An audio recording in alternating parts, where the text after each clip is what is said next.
Tashidele, everyone. First of all, I would like to convey my heartiest welcome and regards to each and every one of you uh, to commemorate the 604th anniversary of the Parinirvana of Lama Tsongkhapa with the auspicious ceremony of taking the aspirational Bodhisattva pledge led by Venerable Geshe Dorje Damdula, Director of Tibet House, the Culture Center of His Holiness the Dalai Lama. So before we begin with this session, I would like to request each and every one of you uh, will do 3 prostrations along with Venerable Geshe Dorje Damdula before we start the program. Thank you.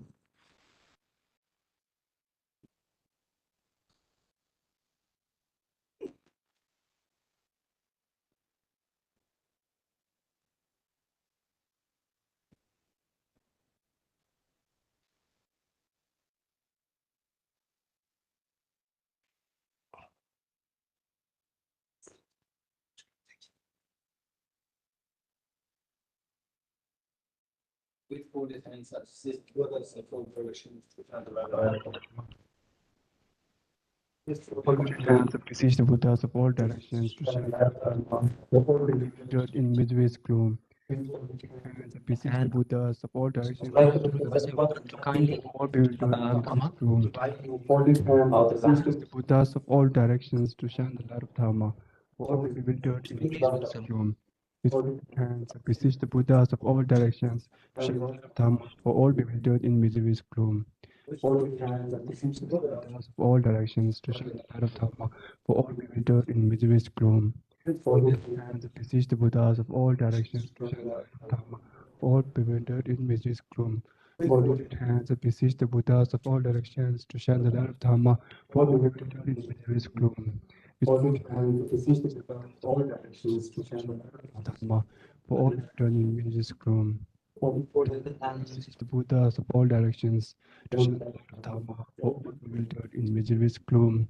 with folded hands, I beseech Beseech the Buddhas of all directions to shine the light of Dharma for all bewildered in misery's gloom. With folded hands, I beseech the Buddhas of all directions to shine the light of Dharma for all bewildered in misery's gloom. hands, I beseech the Buddhas of all directions To shine the light of Dharma for all bewildered in misery's gloom. folded hands, I beseech the Buddhas of all directions To shine the light of Dharma for all bewildered in misery's gloom. folded hands, Beseech the Buddhas of all directions to shine the light of Dharma for all bewildered in misery's gloom. folded hands, I beseech the Buddhas of all directions on the light of Dharma, bewildered in misery's gloom. I beseech the Buddhas of all directions to shine the light of Dharma for all bewildered in misery's gloom. Beseech the Buddhas of all directions to shine the light of Dharma for all bewildered in misery's gloom. Beseech the Buddhas of all directions to shine the light of Dharma for all bewildered in misery's gloom.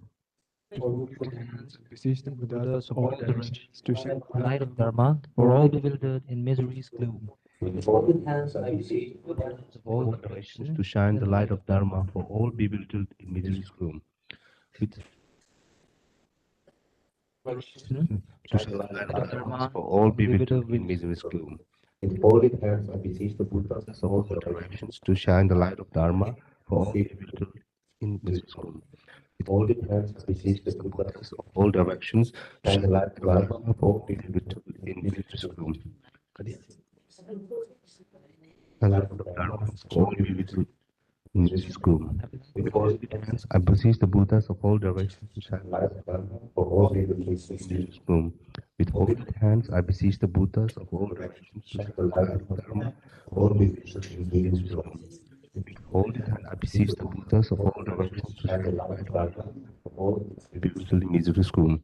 With folded hands, I beseech the Buddhas of all directions to shine the light of Dharma for all bewildered in misery's gloom. With folded hands, I beseech the Buddhas of all directions to shine the light of Dharma for all bewildered in misery's gloom.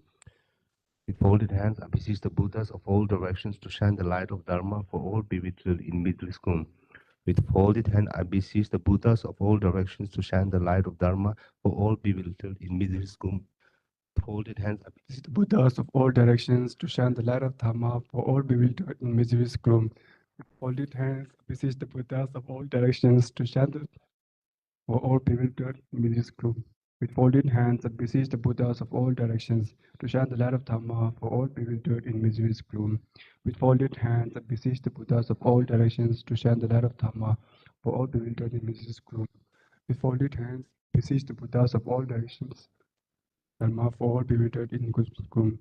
With folded hands, I beseech the Buddhas of all directions to shine the light of Dharma for all bewildered in misery's gloom. Hands, I beseech the Buddhas of all directions to shine the light of Dhamma for all bewildered in misery's gloom.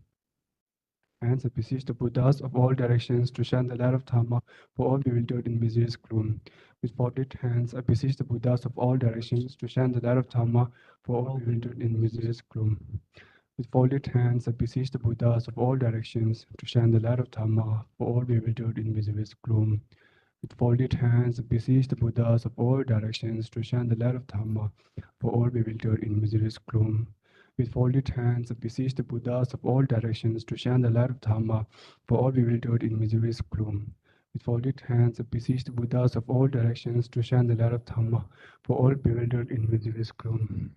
Folded hands, I beseech the Buddhas of all directions to shine the light of Dhamma for all bewildered in misery's gloom.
Sorry for the interruption.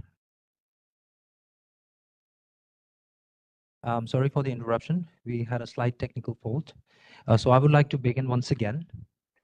First of all, I would like to welcome each and every one of you, all the participants who have gathered here to commemorate the 604th anniversary of the Parinirvana of Lama Tsongkhapa with the auspicious ceremony of taking the aspirational Bodhisattva pledge led by Venerable Geshe Dojin Abdullah, Director of Tibet House, the Culture Center of His Holiness the Dalai Lama. So I would also like to welcome all the online participants joining with us from YouTube and WebEx. And before I begin, I would like to give you a brief introduction about Ganden Ngamchoe. Ganden Ngamchoe literally means Ganden offering of the 25th day, is also known as Lama Tsongkhapa Day. It is a celebration of the anniversary of the Parinirvana of Lama Tsongkhapa, the founder of the Gelug tradition of Tibetan Buddhism. This auspicious and holy day is celebrated on the 25th day of the 10th month of the Tibetan calendar, which is today, December 7th this year. And I would also like to give you a brief introduction about Lama Tsongkhapa. Lama Tsongkhapa is also known as the man from Tsongkha, or the man from the Onion Valley, was an influential Tibetan Buddhist monk, philosopher, and tantric yogi whose activities led to the formation of the Gelug school of Tibetan Buddhism. He is also known by his ordained name, Losan Trapa, in Sanskrit, Sumati Kirti, or simply as J. Rinpoche. Now, I would like to request our director, Venerable Geshe Dojit Abdullah, to kindly lead this session. Thank you very much.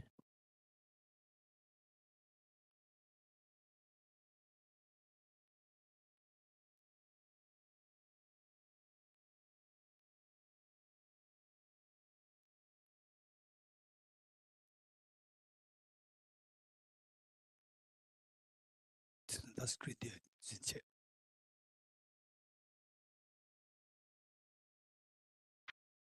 Okay. Welcome you all, and thank you, Kunga Chandela, for your kind introduction of the today's the auspicious Ganden Ngamchoe. And okay. Welcome you all, and thank you, Kunga Chandela.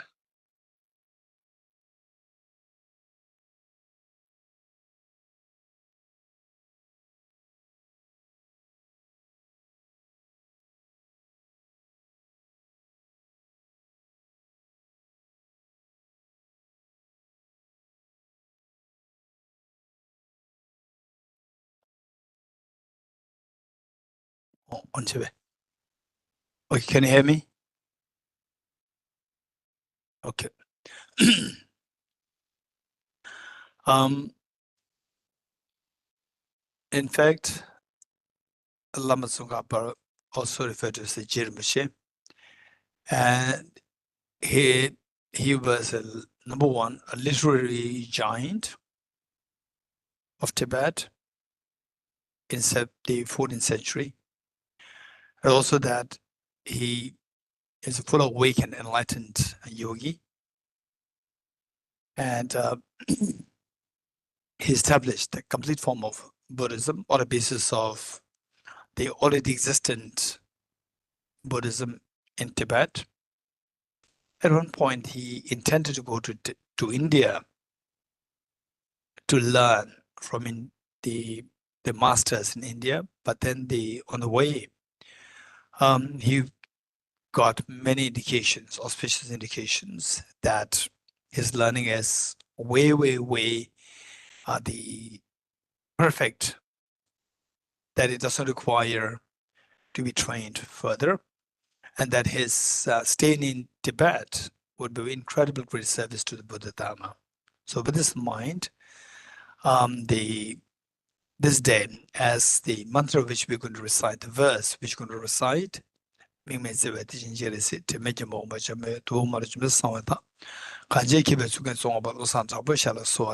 verse, which he himself composed for his teacher, and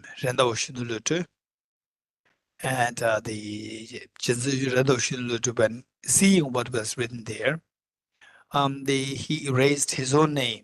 Jezurenda was the teacher himself. His own name he erased and replaced it with his student's name, Lama Tsongkhapa's name, saying that this praise, where you equated me with the three enlightened, the manifestations of the Buddha, enlightened compassion in the form of Avalokiteshvara, enlightened wisdom in the form of Manjushri, enlightened power in the form of Vajrapani, it suits better with you.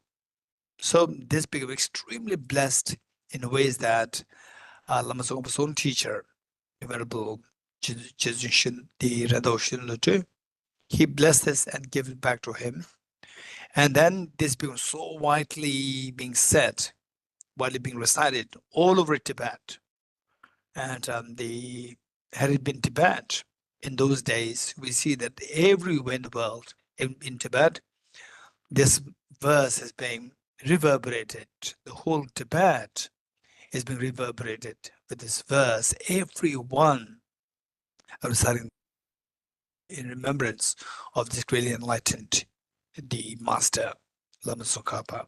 So with this in mind, and the best way by which to remember these great teachers, I remember that my own teacher, Venerable Geshe Bandara Rinpoche, who is in his 90s now in South India, in Tibetan Monastery. Today is very auspicious that I got the several voice messages from my teacher, and that these are the things that we need to learn from these great enlightened beings. My teacher, what he said is that today my day did not go waste, coinciding with Lama Tsongkhapa's anniversary, that I'm able to have conversation on the wisdom of emptiness with one of my friends, who is Mr. Ben. Ben, who is already there, he's here in this, I can see him here on the screen. So my teacher was extremely happy to see that, saying that my day to day proved to be very meaningful. The conversing with somebody on the ultimate reality. And also that I remember when I was directly under his tutorship, that was many years ago, like 25 years ago.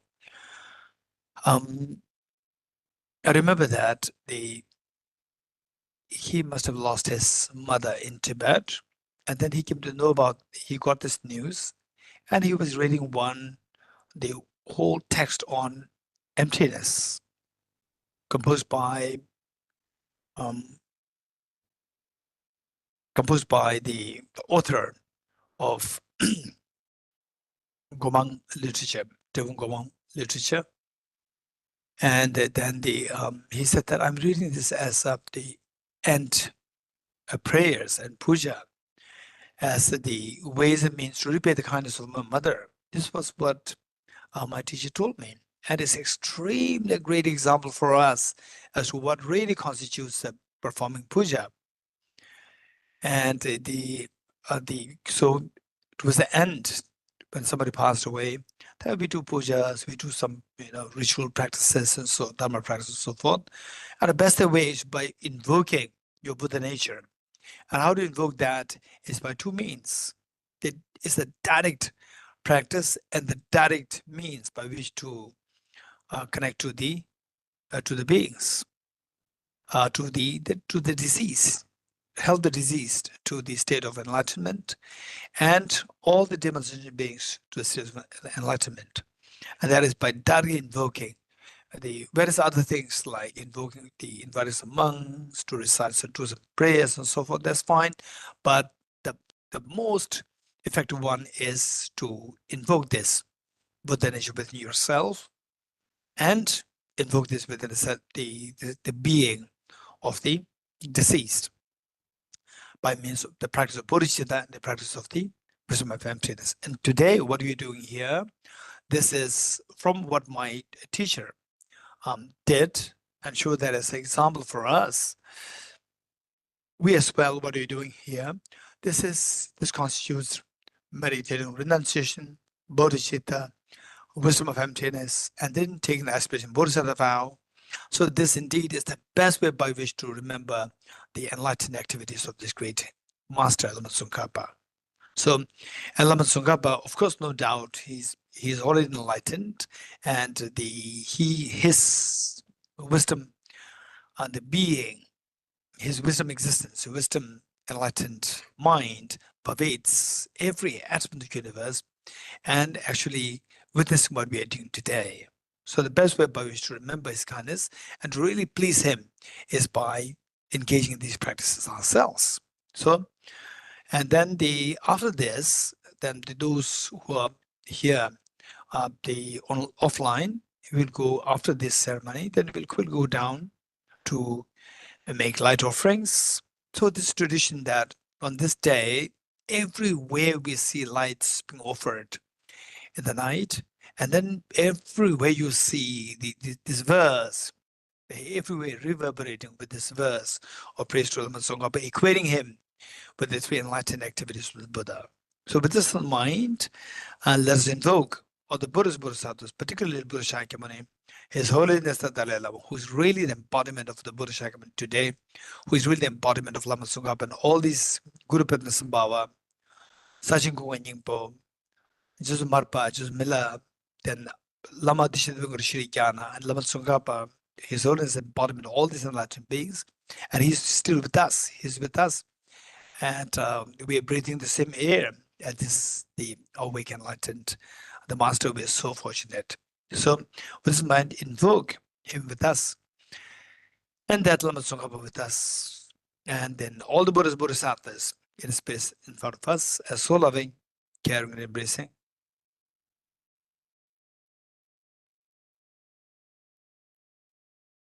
And also let us visualize your true parents. And oftentimes people ask me if it is all right to visualize the parents who passed away. Yes, of course. We're talking about all sentient beings. Passed away doesn't mean that they disappeared, they annihilate.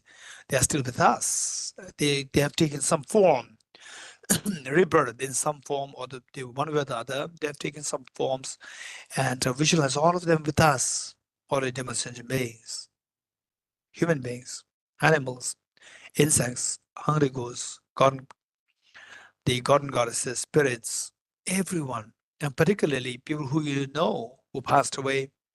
And just recently, all these many years, every time I've been hearing about the loss of the loss of my friends here and there, and people who are the hospitalized here and there, and they let us remember all of them with us,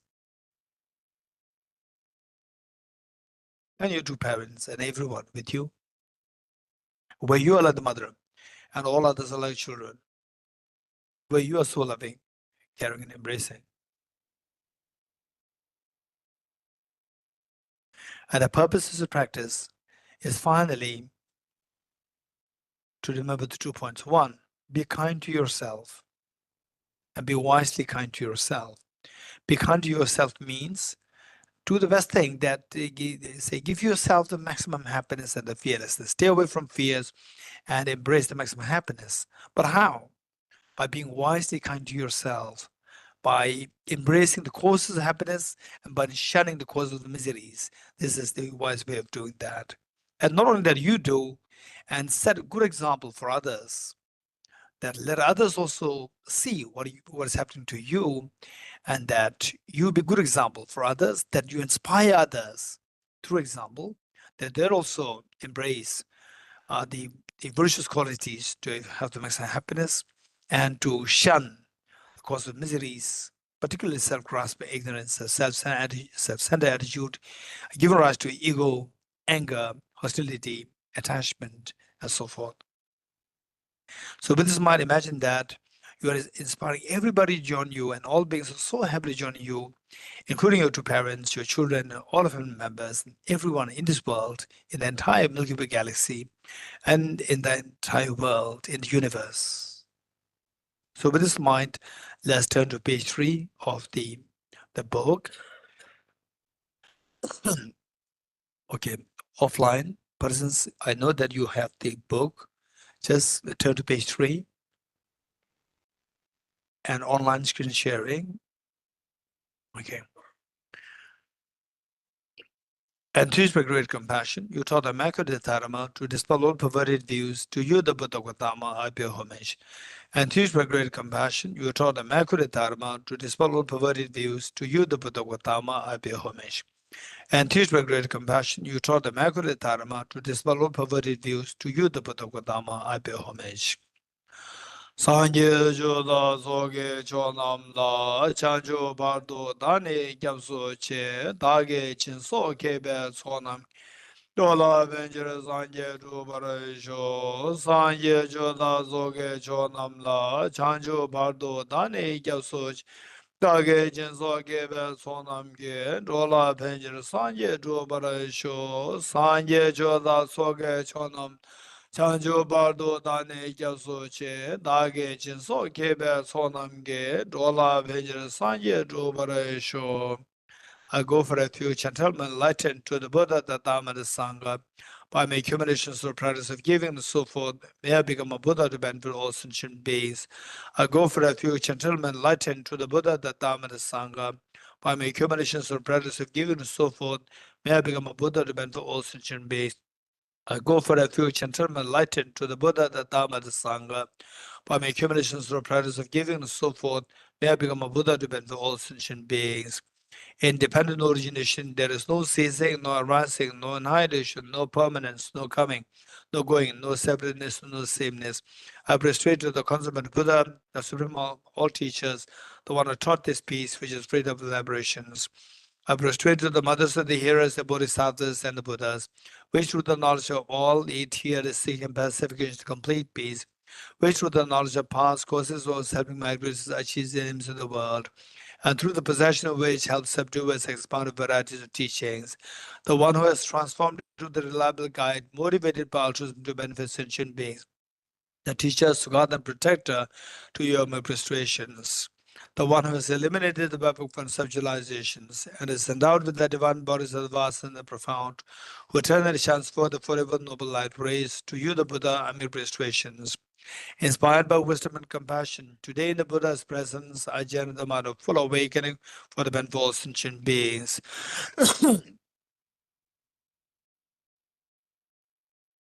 Om ye dharma hetu prabhavam hetum tesham dathagato yavatat esham chayo nirodha evam bhate mahashramanaye swaha. Om ye dharma hetu prabhavam hetum tesham dathagato yavatat tesham chayo nirodha evam bhati mahashramanaye swaha. Om ye dharma hetu prabhavam hetum tesham dathagato yavatat tesham chayo nirodha evam bhati mahashramanaye swaha. All phenomena arise from causes. The causes are taught by the Tathagata. The cessation of causes as well as taught by the Gracia. Profound, peaceful, elaboration-free, clear light and non-composite. Such is the nectar like Dharma I've discovered. Finding no one to fathom this teaching, in silence I'll return to the words. Beyond utterance, thought, and expression is the perfection of wisdom, which is unborn, unceased, hence the nature of space, is the object of apprehension of self-realized wisdom. To you, the mother of the Buddhas of 3 times, obeisance. The 4 seals of Buddhist teachings. All composite things are impermanent. All contaminated things are nature of suffering. All phenomena are the nature of emptiness of selflessness. Transcending sorrow is peace. The Guru is the Buddha, the Guru is the Dhamma, likewise the Guru is the Sangha. The Guru is the source of everything wholesome. I go for refuge in the Guru. By the sound of the vibrant drum of Dharma, you liberate all beings from miseries. I beseech you to kindly remain and give teachings until the end of the expanse of billions of aeons.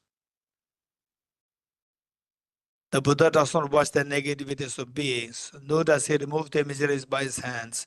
His spiritual realization is not transferred to them. It is by teaching the truth of suchness that the beings are liberated. With folded hands, I beseech the Buddhas of all directions to shine the light of Dharma for all bewildered misery's gloom. If you are attached to this life, you are not a spiritual practitioner. If you are attached to samsara, you have no renunciation. If you are attached to your own self-interest, you have no bodhicitta. If there's grasping, you do not have the view. Praise to Shakyamuni Buddha. The most important here is that as you recite this, The Buddha is praised not for the reason that saying praises to Buddha Shakyamuni, he'll be very happy and then he blesses us. This is not the concept. This is a very childish concept.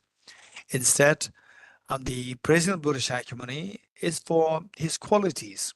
See if you have some of these qualities within yourself, a part of this, or similitude of these qualities within yourself. If you do have, rejoice and see how to nurture them further. If you don't have them, at least we know that we have the seeds of these amazing qualities.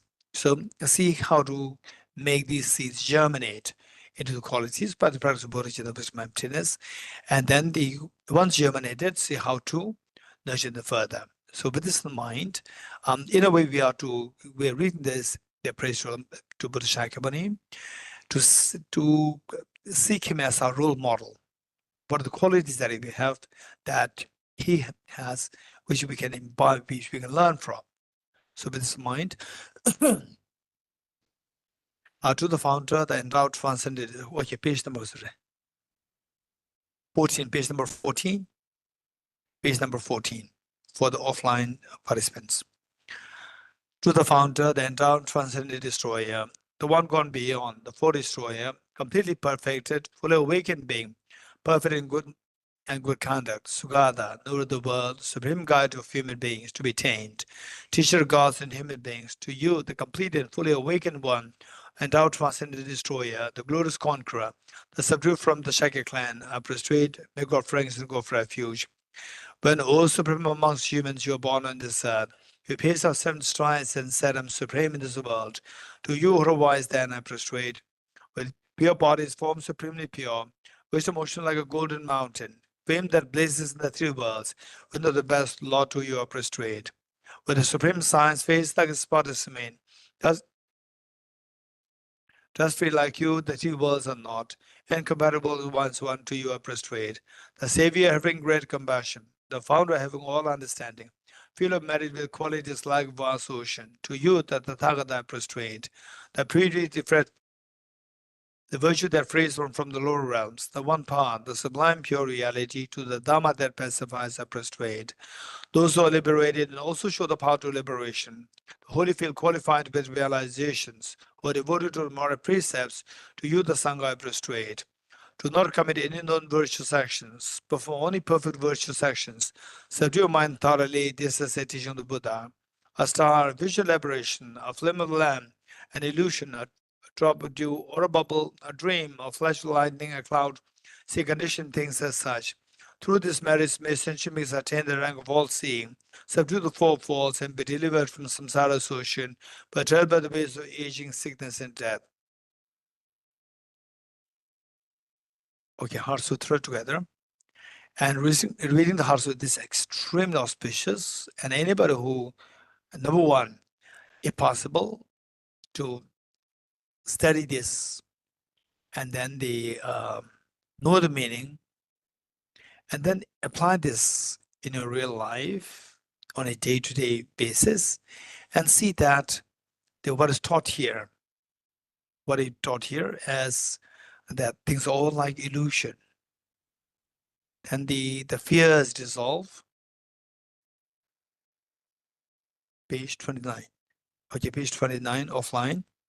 The fears dissolve and your compassion grows and you become a happier person. So this is the best.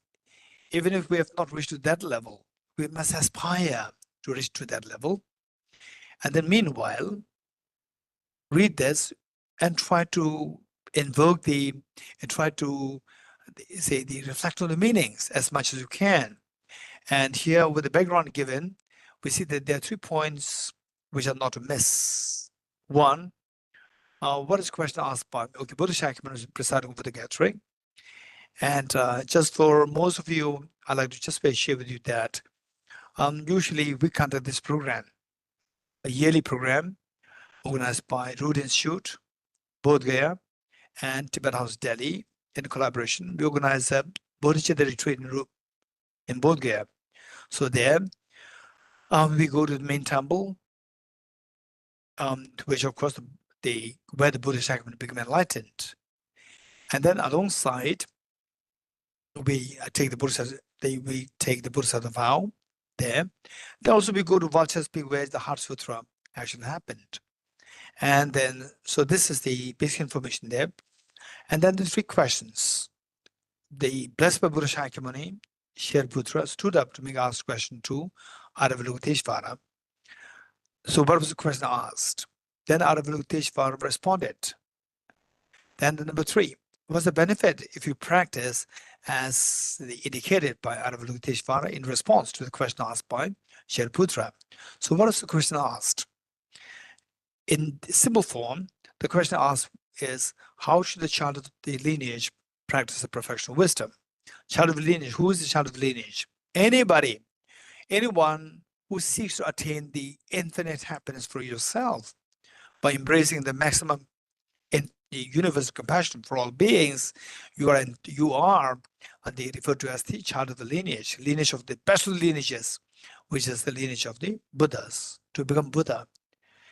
So what should we do to remove the mental stains where your Buddha nature becomes manifest, and that you prove that you are indeed the child of the Buddhas? So for this, then Avalokiteshvara responded by teaching how everything is like illusion, how everything is purely projection of one's own mind, nothing really exists objectively. Anybody who understands this, and that just as you wake up from the sleep, from the nightmare, all the fears in the dream drops because of seeing the reality, because of the generating the wisdom to see the dream as being empty of being real. So likewise, we see everything is like a dream, that everything, nothing really exists objectively, everything is empty of objective reality. Then it's like waking up from the sleep of ignorance. So this entitles you as the one who referred to as the fully awakened one, the Buddha. You become Buddha. So this is the response given, and the benefit of the putting effort in discovering the reality that nothing really exists objectively. So this should be the main goal of our life, while we put effort in the earning a living. At the same time, to look for the greater goal, to fulfill the greater goal of seeing, to free yourself from all the tears of samsara. Everyone behind the facade, whatever facade behind that, there are so many tears. Even the most powerful person, most wealthy person, most healthy, youthful celebrity, behind what you see, visible, the facade, behind that there are so many tears of life. This is reality. So if you really want to go through these tears, the best thing is to wake up from the sleep of ignorance. So the tears that you shed in your dreams will stop by waking up from the sleep of ignorance. So this is the benefit which Avalokiteshvara indicated, and saying that all the beings who are wise, who know that otherwise, as long as we are in the sleep of ignorance, we have to continue to shed tears endlessly. This life, next life, we just continue. These tears perpetuate. So the wise people will put an end to the cause of these tears by getting rid of the self-grasping ignorance and self-centered attitude. These are 2 factors, combination of which attracts all the tears, all the fears of life. So, and this journey of waking up from sleep of ignorance, this is what Avalokiteshvara indicated as only entrance through which all the Buddhas of the past, present, and future traverse to get to the highest state of full awakening the treasure of happiness within you. So with this mind, let's read this together. And this is so precious that why not we make it a point to bring your parents with you in your mind, even if they are deceased, bring them in your mind, and bring your children, your family members, everyone with you, those who died, and the people who are dying in Gaza Strip, people who are dying in the Ukraine and Russia, and people who are dying elsewhere in the world, animals in the wilderness, how many they are being eaten up by each other, even the most powerful strongest one is also being eaten up by somebody else. Extremely vicious fears that pervades in the wilderness, and also in this huge ocean. How many trillions of beings are there? They are being eaten up by each other. Everyone's eating each other up. So constantly having to live in the fear.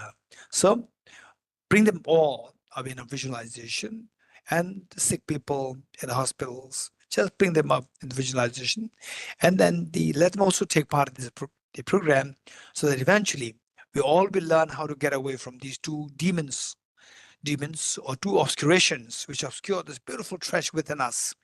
That treasure referred to as the Buddha nature, hidden treasure of ultimate happiness, hidden treasure of infinite happiness, the total fearlessness. With this mind, let's recite this together. Heart Sutra, the Perfection of Wisdom Sutra. I prostrate to the outer tubal chair. Thus did I hear at one time the Buddha was dwelling on the massive Valsas mountain Rajgriha, together with a great community of monks and a great community of bodhisattvas. At that time, the Buddha was absorbed in the concentration on the categories of phenomena called profound illumination. Also, at that time, the Bodhisattva Mahasattva Aravatesvara looked upon the very practice of the profound illumination of wisdom and beheld those five aggregates also as empty of inner nature. Then, through the power of the Buddha, Venerable Shariputra said this to the Bodhisattva Mahasattva Aravatesvara: how should any child of the lineage who wishes to practice the profound professional wisdom train? He said that, in the Bodhisattva Mahasattva Aravatesvara said this when Shariputra ends.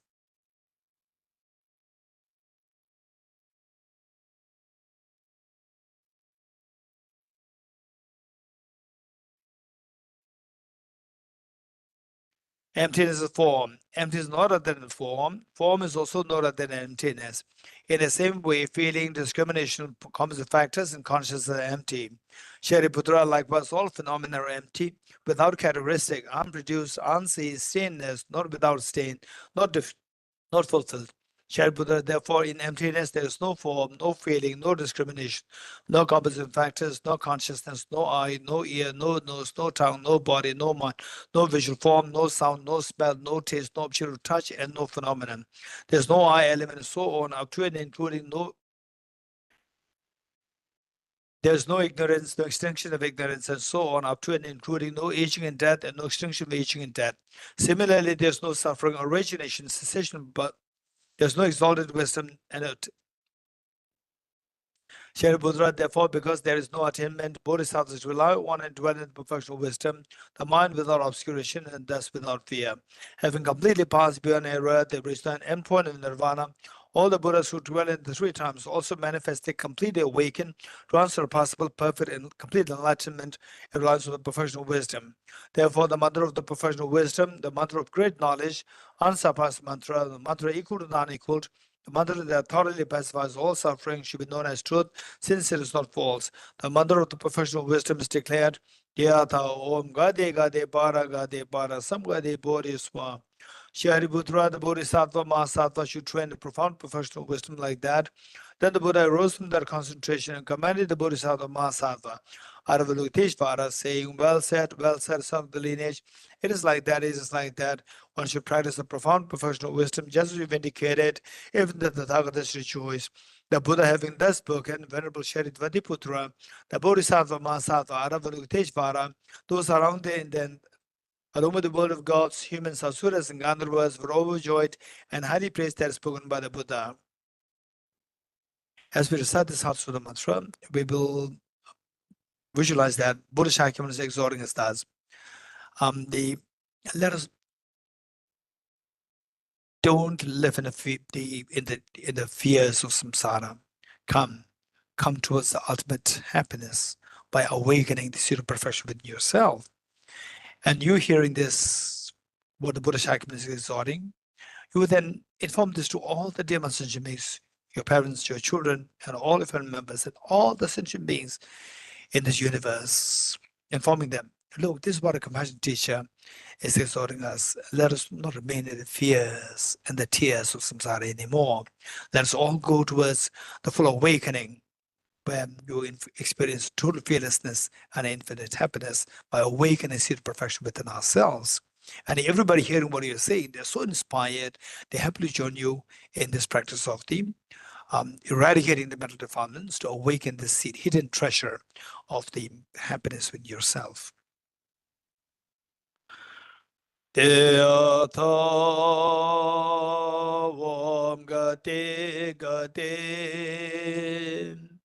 Aragate Parasamgate Bodhisvatyada Om Gate Gate Paragate Parasamgate Bodhisvatyada Om Gate Gate Paragate Parasamgate Bodhisvatyada Om Gate Gate Paragate Parasamgate Bodhisvatyada Om Gate Gate Paragate Parasamgate Bodhisvatyada Om Gate Gate Paragate Parasamgate Bodhisvaha. By the teachings of the three supreme jewels, possessing the power of truth, may inner and outer hindrance be transformed, may they be dispelled, may they be non-existence, may they be pacified, may all negative forces opposed to the Dharma be completely pacified, may the host of 80,000 obstacles be pacified, may we be separated from problems and conditions harmful to the Dharma, may all enjoyments be in accord with the Dharma, may all spacious perfect happiness pervade this place now. Okay, 8 verses of mind training. Let me quickly explain what this 8 verse mind training is for. So basically we see that say in a life, just see whether what I'm sharing with you resonates with the reality that you experience in life.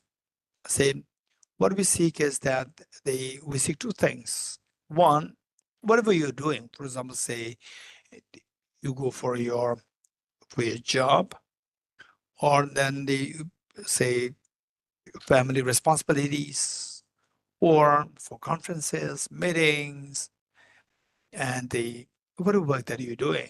So what is that for? If you think about it, we see that in simple terms is the looking for a living and then earning something for a living. So why do we have to earn something for a living? What? For what? To make a life easier, where the unnecessary problems are mitigated and your joys, your happiness, peace of mind. For example, like you celebrate the birthday of your children, of your family members. So there to give joy in somebody so that you get the joy. So in short, we see there are two things. Everything somehow can be subsumed under these two things. Either you're trying to get rid of your miseries to mitigate the miseries, and then to expand the circle of happiness. So these are two things that we are seeking. And for that, the same short term and long term, how we can attain that, there are two ways of doing that. One, the short term, which is like buying food, or say going to gym, or taking medication, and so forth. So these are the short-term things for your well-being. And the long term is to look for the treasure inside. So long term is not outside. Outside, they're all short term. But what is inside is the long term, where you remove the mental dirt, mental defilements, afflictive and cognitive obscurations, remove these two mental defilements, then the seed of the total fearlessness and infinite happiness within you, the moment it manifests, you are totally freed of all external factors. You don't have to depend. Say, for example, in winter, in most of the in winter, people feel cold. You have to depend on external heating system. In summer, people feel hot. You depend on like the cooling system. When you're hungry, you depend on external food. So this is all because that our mind, there's inadequacy there. There's a limitation there. There's the weakness of the drawbacks of our body. But when these two, and they in turn are connected with these mental defilements inside us. The moment these mental defilements are gone, then you say you don't feel hungry, you don't feel thirsty, you don't feel cold, heat, mental strain, nothing, no tension, no stress, nothing. You're totally freed. So you finally it's your mind which feels that. So for that, those people who look only outwardly to go for money, power, house, and only for these things, these are known as unwise people. And wise people are those people who, yes, take care of external things. You need money, you need house, you need, say, the friendship and so forth. Meanwhile, not forget to, say, the retrieve or to uncover, unveil the treasure inside. So these are the wise people. So let us all be wise people. And today what we're doing is that we are trying our best to take Lama Tsongkhapa as a role model, who in turn took His Holiness, took the Buddha Shakyamuni as a role model, and His Holiness is taking role model of Lama Tsongkhapa, Guru Bapam Sambhava, Sajin Kuma Yingpo, Sajin Pandita, and the Jizumarba, Jizumilla, and so forth. So now we take the role model of Lama Tsongkhapa, and today we have His Holiness the Dalai Lama here. We take them as our role model. So in what way we can be of we can take them as role model is in ways of cultivating the two wings of the bird. The wing of wisdom, to see the direction where, how you can remove the mental dirt and where to go towards the full awakening of the infinite happiness, fearlessness, infinite happiness. And then the other wing is the wing of the wisdom. Wing of the wisdom, and wing of the wisdom and the wing of compassion. So the wing of compassion expands your heart. It expands your heart and it gives you the sense of the infinite joy and happiness. And this wisdom will make sure that your fears dissolve. The fears are all attracted by the ignorance. So with this in mind, the Heart Sutra which we read is in lieu of the cultivated wisdom, the wing of the wisdom, and 8 verse mind training is to cultivate the compassion.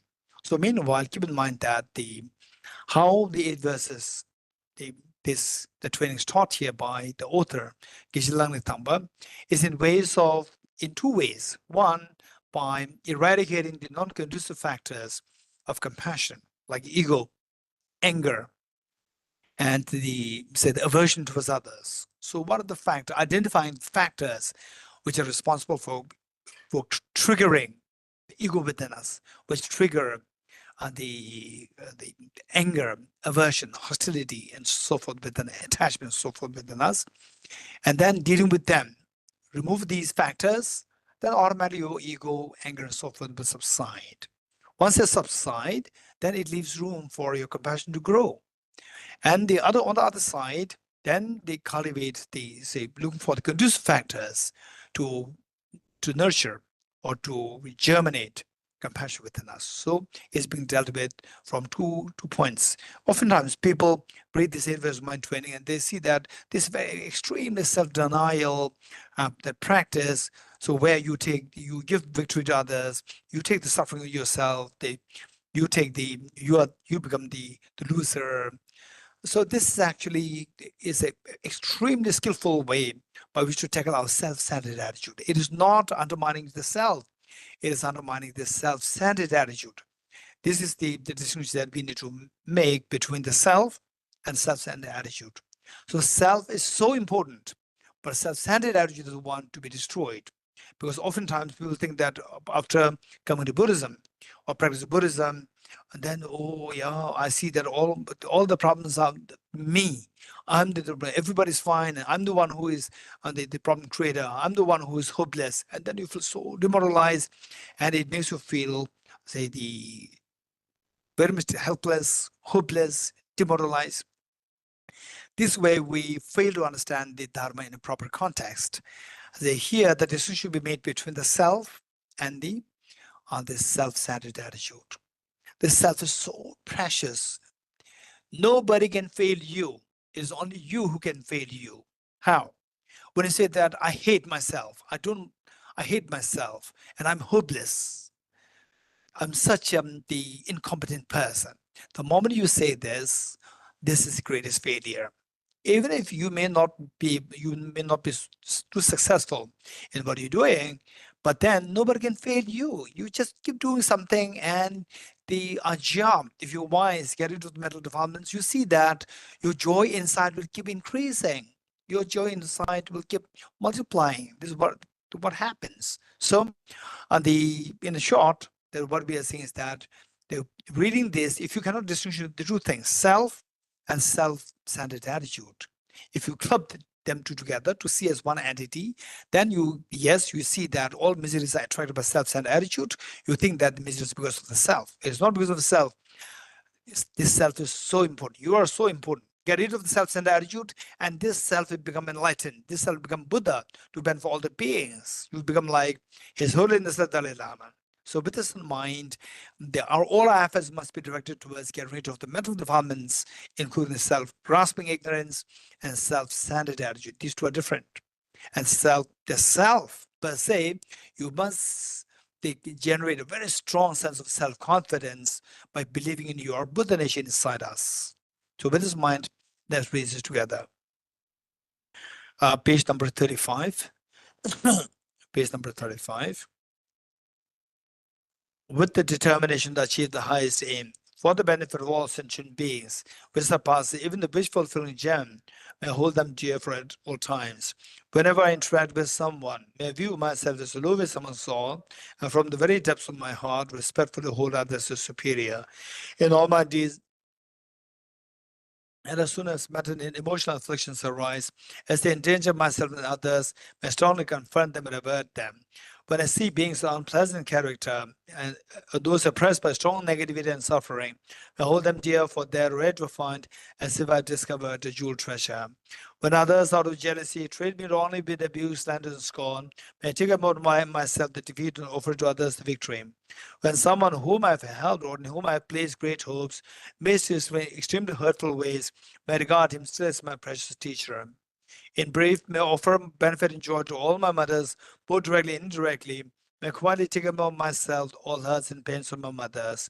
May all these by the stains with aid, mundane concerns, and may I recognize all things as illusions, devoted clinging be released from bondage. From my two collections, vast space that I've amassed, from working with effort in this practice for a great length of time, may I become the shield-waiting Buddha for all those whose minds wisdom is blinded by ignorance. Okay.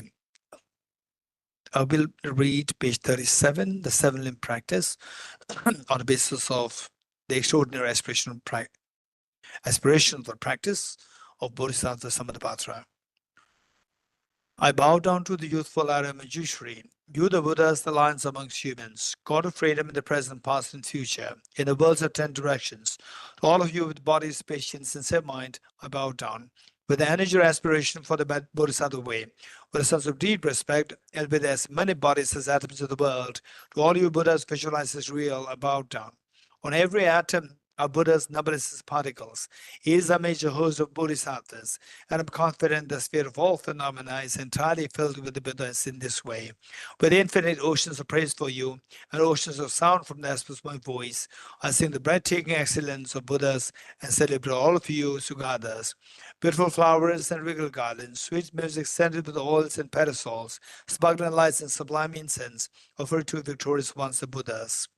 Fine dress and fragrant perfume, sandalwood powder heaped high as Mount Meru, All wondrous offerings in spectacular array offered to victorious ones. With transcendent offerings, peerless and vast, with profound admiration for all the Buddhas, with strength of conviction in the Bodhisattva way, offer and bow down to all victorious ones. Every harmful action I've done with my body, speech, and mind, overwhelmed by attachment, anger, and ignorance, all these are openly laid bare before you. I lift my heart and rejoice in all the merits of the Buddhas and Bodhisattvas in 10 directions, of solitary realizers here still training those beyond, and of all ordinary beings. You are the bright lights of the worlds in 10 directions, who have attained the Buddha's omniscience through the stages of awakening. All you are my guides. Please turn the supreme wheel of Dharma.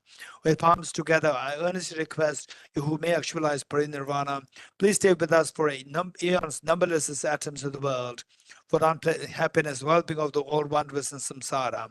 Whatever slight merit I may have accumulated by making prostration, offering, and confessing, rejoicing and requesting that the Buddha's stay and teach are now dedicated, all this for the full awakening of all beings. Okay, model offering. Model offering. Also here we are offering everything good that you can think of in this universe, with yourself, world, the Milky Way galaxy, and the entire universe. Whatever good things are there, particularly the virtues to all Buddhas, Bodhisattvas, to Buddha Shakyamuni, to Lama Tsongkhapa, to Guru Padmasambhava, to Sakya Pandit, Sacha Kuhimbo, Sakya Pandita, to Marpa, to Mila, to Kambupa, and Lama Tsongkhapa. This ground anointed with perfume. Okay, page number 40, page 40, page 40, page 40. This ground anointed with perfume, strewn with flowers, adorned with Mount Meru, the four continents, the sun, and the moon.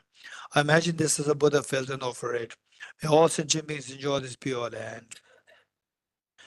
O Saje Bhage Joshe Mando Tam Ram Ne Shenyen Den Gambane Sanje Shendo Medem Buvaye Togunam Da Shela Chubarai Shom. The four dharmas of Venerable Kambupa. May I be blessed that my mind is directed towards that dharma. May I be blessed that my dharma practices on the proper path. May I be blessed that the path is free of flaws. May I be blessed that flaws are seen in the light of exalted wisdom. The four dharmas of Venerable Bhikshu Mahasattva, becoming utterly frustrated with the ignorance that grasps the true existence. Please bless for the genuine renunciation, seeing all aspects of samsara as viciously repulsive. Please bless me that my mind overflows with the precious bodhicitta that cherishes others more than myself. Please bless me to have an immaculate experience of the wisdom of emptiness that does not see even an atom of intrinsic reality on the basis of understanding how things come into being by dependent origination through mere conditioning. Please bless me that my mind overflows with the precious wisdom of the non-duality bliss and emptiness. Idam Guru Rana Mendelagam Nerateyame. The next, the foundation of all good qualities by Lama Tsongkhapa. This is a blueprint for all of us to cleanse the mental defilements of the afflictive obscurations, the cleansing of which will give rise to the fearlessness, and all the tears, all the pains of samsara stops. And then the afflictive cognitive obscurations, eradicating which will give us the infinite happiness, the infinite, the joy and happiness, in other words, full awakening. So if we really want to attain these two states, and of course we can't expect to attain these states within a single lifetime. Yes, we can in rare cases, but generally we have to have a long-term plan. But we can see the similitude of these things happening within us. For example, with the practice of Bodhicitta, with the practice of wisdom of emptiness, of course, study well, reflect, meditate on the wisdom of emptiness, and then over time, of course, we should be very consistent with this practice, study, reflection, meditation. Over time, you see that unnecessary fears of life, they diminish. It's not that they will go away overnight, but over time, we see that the unnecessary anxiety, stress, depression, they gradually subside from the core, from the base of your being. It becomes so calm and peaceful. Practice of Bodhicitta, we see that again from the core, you see that the joy simply starts to germinate within you. Joy simply expands like the oil, the oil drip on the paper. It simply spreads. Likewise, you see the joy spreads. Of course, not day by day. For sure, within few years' time, you see that the joy is expanding. Particularly, say, our very ordinary way of thinking. Like when you see your family members, then okay, this is my responsibility. The moment you see your neighbors, then distance builds up, and then some difficult people, then anger, agitation, irritation. So this is the polarization for a mind. Mind split into the polarity, the extreme attachment to some, extreme aversion to one side. Then it throws us into the different ups and downs of the emotions, and so much of pain and the tears. So with compassion, universal compassion, we see that things have become more and more even, and then the joy that you feel towards your family members, you see that it's actually expanding. And the joy, when it starts to expand, this is way, way, way more beautiful than the joy that you feel towards your family members. And of course, it doesn't mean that as you start to feel this universal compassion, then your love and affection towards their family members will be compromised. No, it'll increase. It'll become even more profound. Instead of compromising, it becomes even more profound. So this is something that we need to remember. So with this in mind, the journey of the compassion and the wisdom. So these two, it's like, say, building the twin towers, extremely tall standing twin towers. For this, more the taller, more the scaffolding is required to support that. So the foundation of all good qualities, 14 verses, so concise. We're extremely, extremely, extremely fortunate that Lama Tsongkhapa left this legacy for us.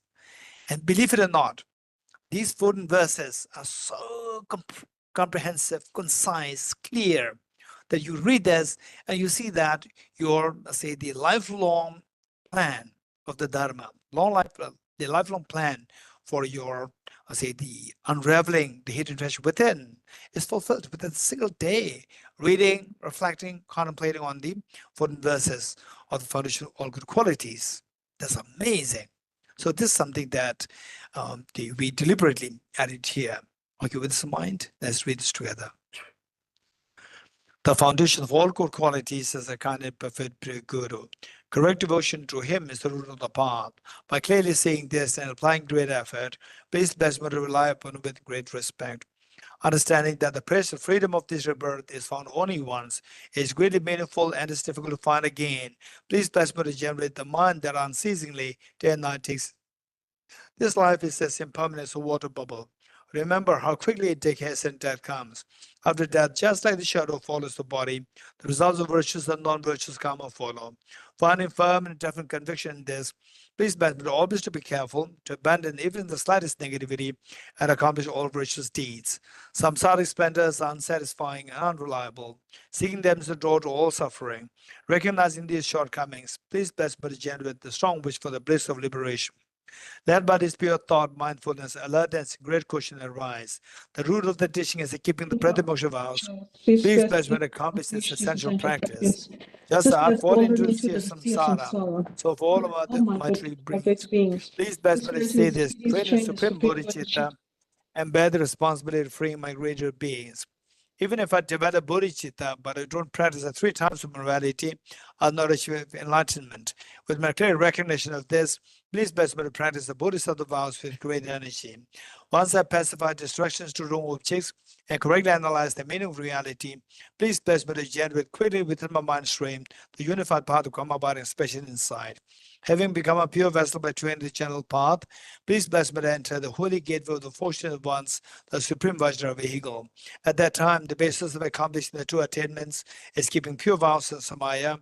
As I become firmly convinced of this, please bless me to protect these vows and pledge them in my life.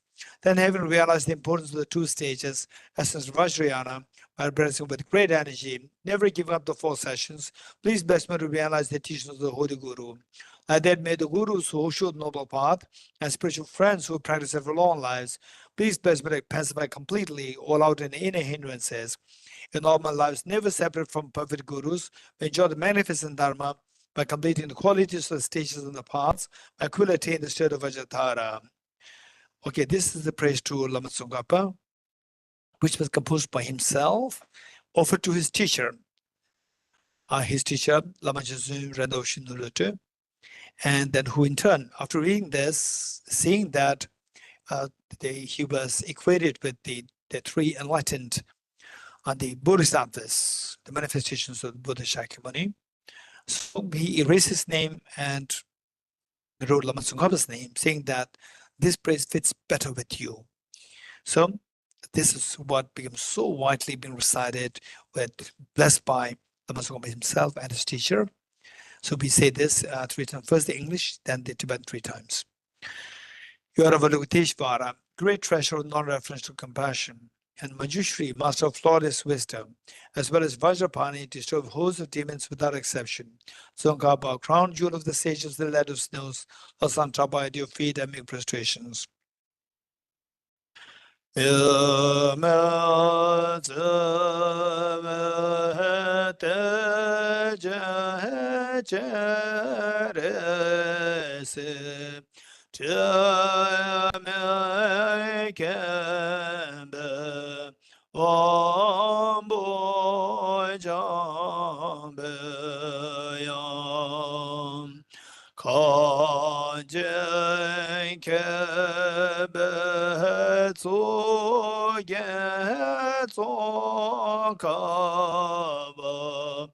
lo sai tra be sham la so wa ne me te je re se me gembe om bo jambe yam kanje kembe so ge Tsongkhapa lo sai tra me sham la so wa ne me te de je re se te me gembe om bo jambe yam kanje kembe so ge Tsongkhapa lo sai tra me sham la so wa ne.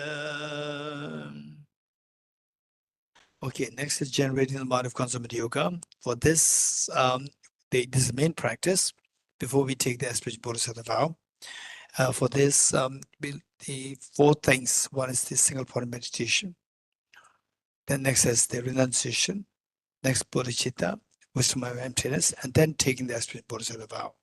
Okay, for this. By the way, so this is a beautiful singing bowl which came from Japan, offered to Tibet House by Mr. Lukeshi and Mrs. Rimbi and their two sons. So thank you, Lukeshi and Rimbi and the your two sons for this beautiful singing bowl. So earlier I bought one, and then somehow Tibet House, this is the Tibet House stuff. Just throw this and finished. So so now I assigned somebody to make sure that this well-being, this is kept well, not just keep it there unattended. Okay, with this in mind, 5 minutes of breathing meditation, and I'm sure that all of us. So since most of you are from NMC, London Master's course, London Diploma course, and now the prospective London certificate course. So those from London Master's course, London Diploma course, you know how to meditate and a single point meditation. But if should there be one or two who are say completely new to this program, I'm going to give a quick instruction on the meditation. A single point meditation. Meditation is of two kinds: single pointed and the analytical meditation. A single point meditation, 4 points to keep in mind: body posture, focal point, and identify the errors of meditation. Number 4, applying the remedies to overcome the errors. On the body posture, the most important thing is the other things like cross-legged is fine, but the backbone upright. This is so important. Not leaning against the support, not the sitting without the bend, just keep upright. This is very important. And then next, your head tilted forward a little bit, your eyes not closed, eyes half open, 45 degrees cast down, and ignore. And the tip of the tongue should touch the upper palate to avoid excessive accumulation of saliva in the mouth, and lips and the teeth and the nasal course. Breathe normally. And right hand on the left hand, tips of the thumbs joining, forming a triangle. Place the two hands on the lap in restful state. So this is your body posture. We're going to meditate on one, if possible, multitasking. One is just counting the breath. Breath in, breath out, cycle 1. Breath in, breath out, cycle 2. Counting the breath. 5 minutes. 5 minutes. For the younger ones, it will be like 60 cycles. And for the older ones, like myself, 70, 80, 90, depending on the length of the breath. And the multitasking, if you can, then while you count the breath, you also visualize a tiny white dot between your nose and upper lip. So these two things should happen together. And many of you may have, particularly those who are more exposed to the study of logic, study of the philosophy, you've made questions that how can one mind do two things simultaneously? In other words, how can the multitasking be possible? So these are questions coming, don't worry. There is the technical answers there, and in a loose sense, we say that, okay, what am I doing? I'm talking about, I'm also patting myself, two things happening together in a loose sense. So this is the idea that we need to remember, multitasking. Then identify the errors of meditation. 2 errors. One is mental excitement, which is the overactivity of the mind, and the other one is mental laxity, inactivity of the mind. Should any of these two things happen, don't take it lightly. For the meditation, if these two errors happen, you must be vigilant to make sure that these 2 errors are fixed. Otherwise, you are building a very bad habit, and in a way, you are making the medicines to turn to making the medicines as poison. So therefore, you have to go for number 4, applying the remedies to overcome the errors. And the remedies are 2, introspection and mindfulness. Introspection is to keep an eye on your mind to see if your mind is actually meditating or in a relaxed state or in an excited state or in a discursive or scattered state. If you see that your mind is not meditating, is in a relaxed state or excited state, then apply the mindfulness to bring the mind back to the intended object meditation. Ready? 5 minutes.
Okay, thank you. Next, for Bodhicitta, for renunciation, what we do is that we do that on the basis of the 4 seals, practice of the 4 seals, which the Buddha taught, the 4 seals. And actually, this is very good for all of us to practice the 4 seals. And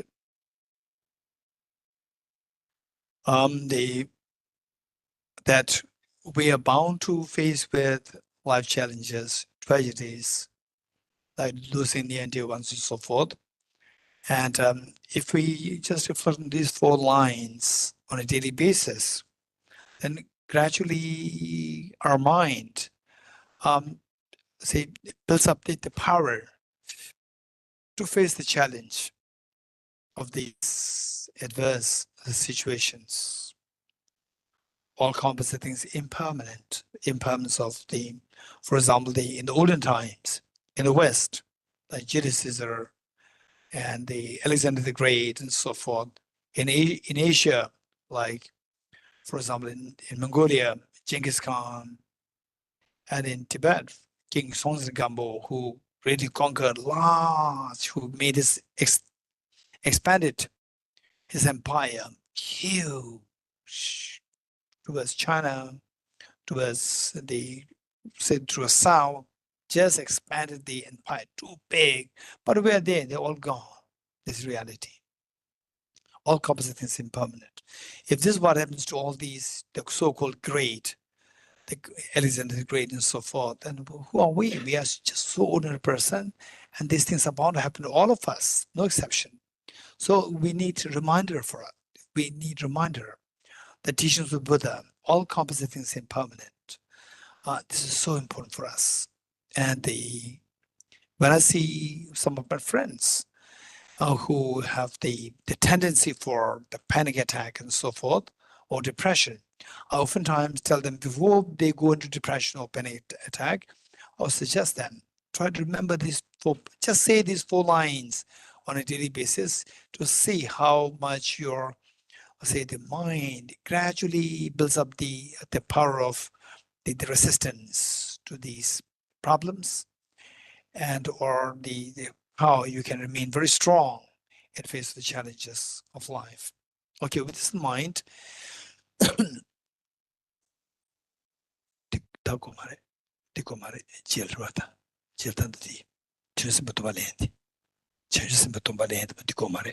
okay, so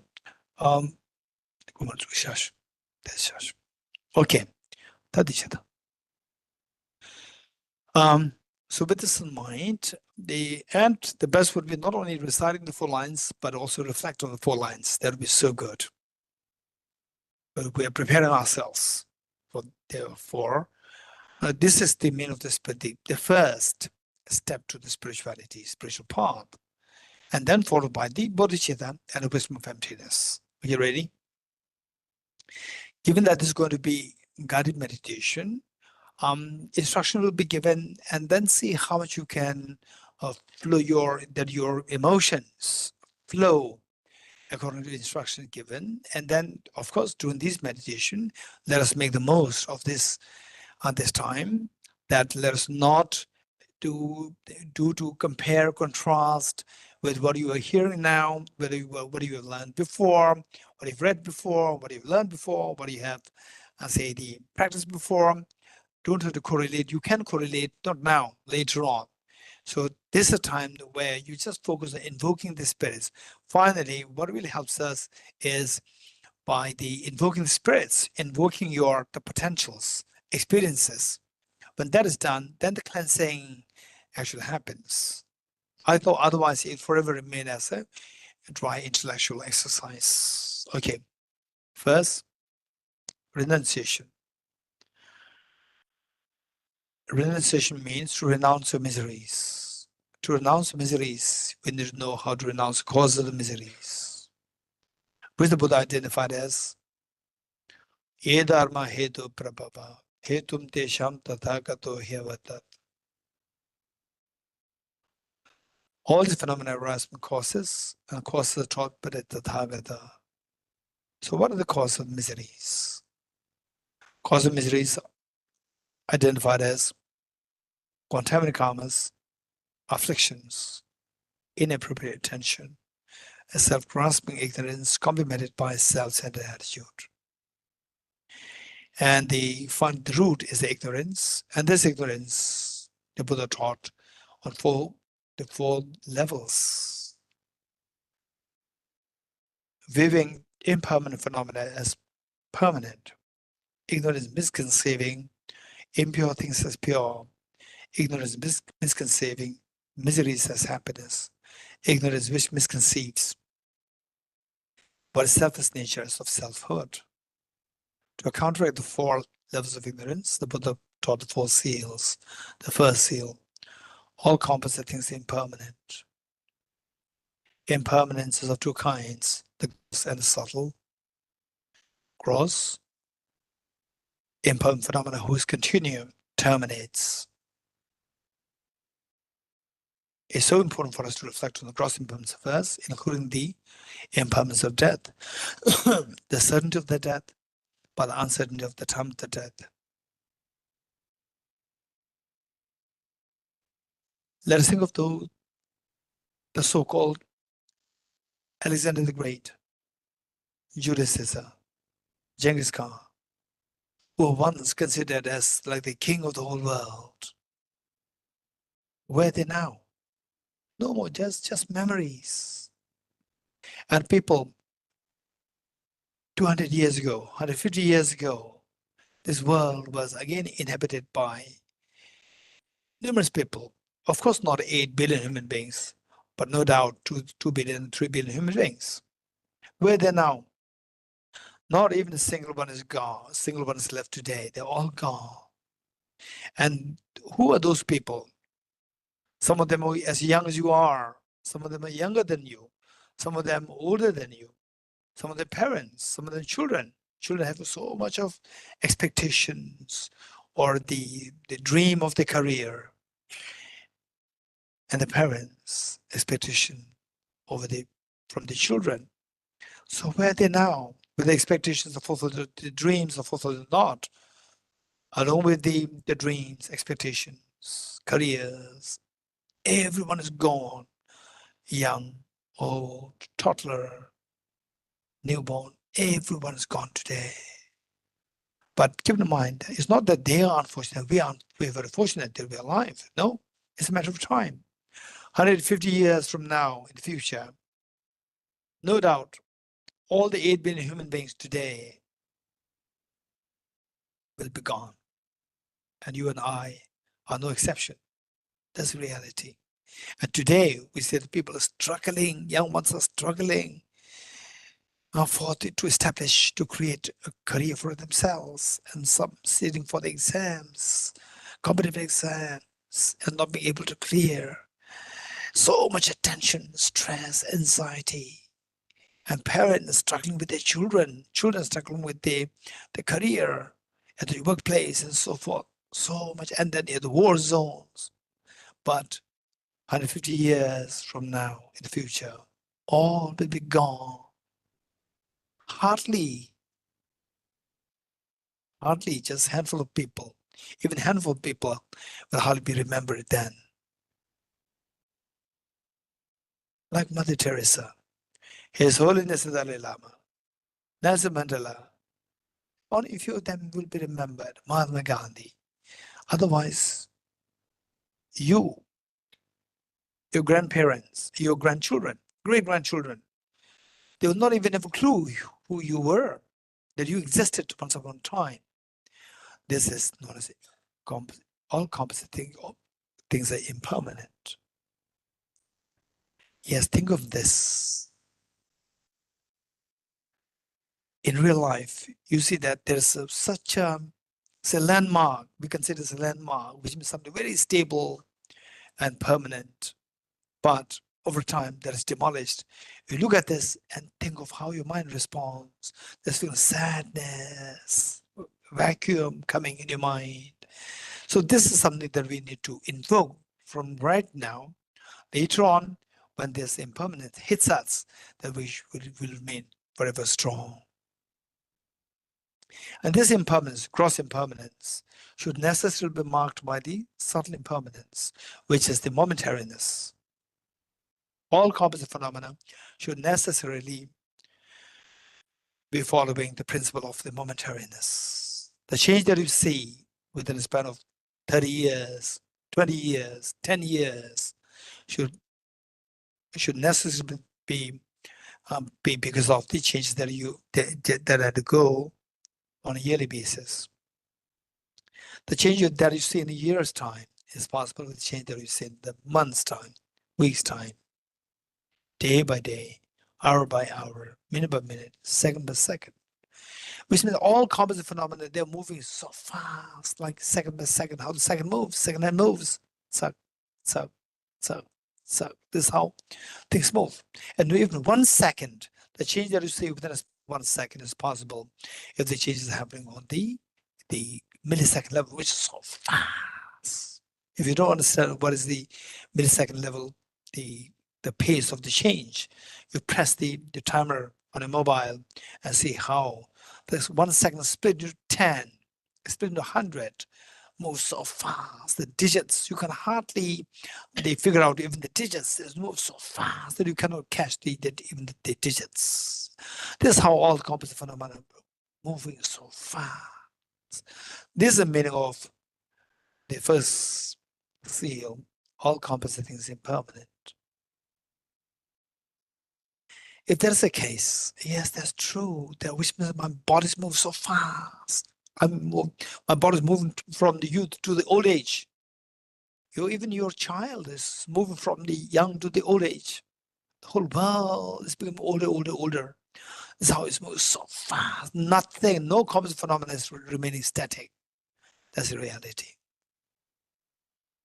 So for this, it's very scary. It is like you being thrown in a very fast moving train. What's feeling like? It's very scary. Faster train moves, more the fear. Why?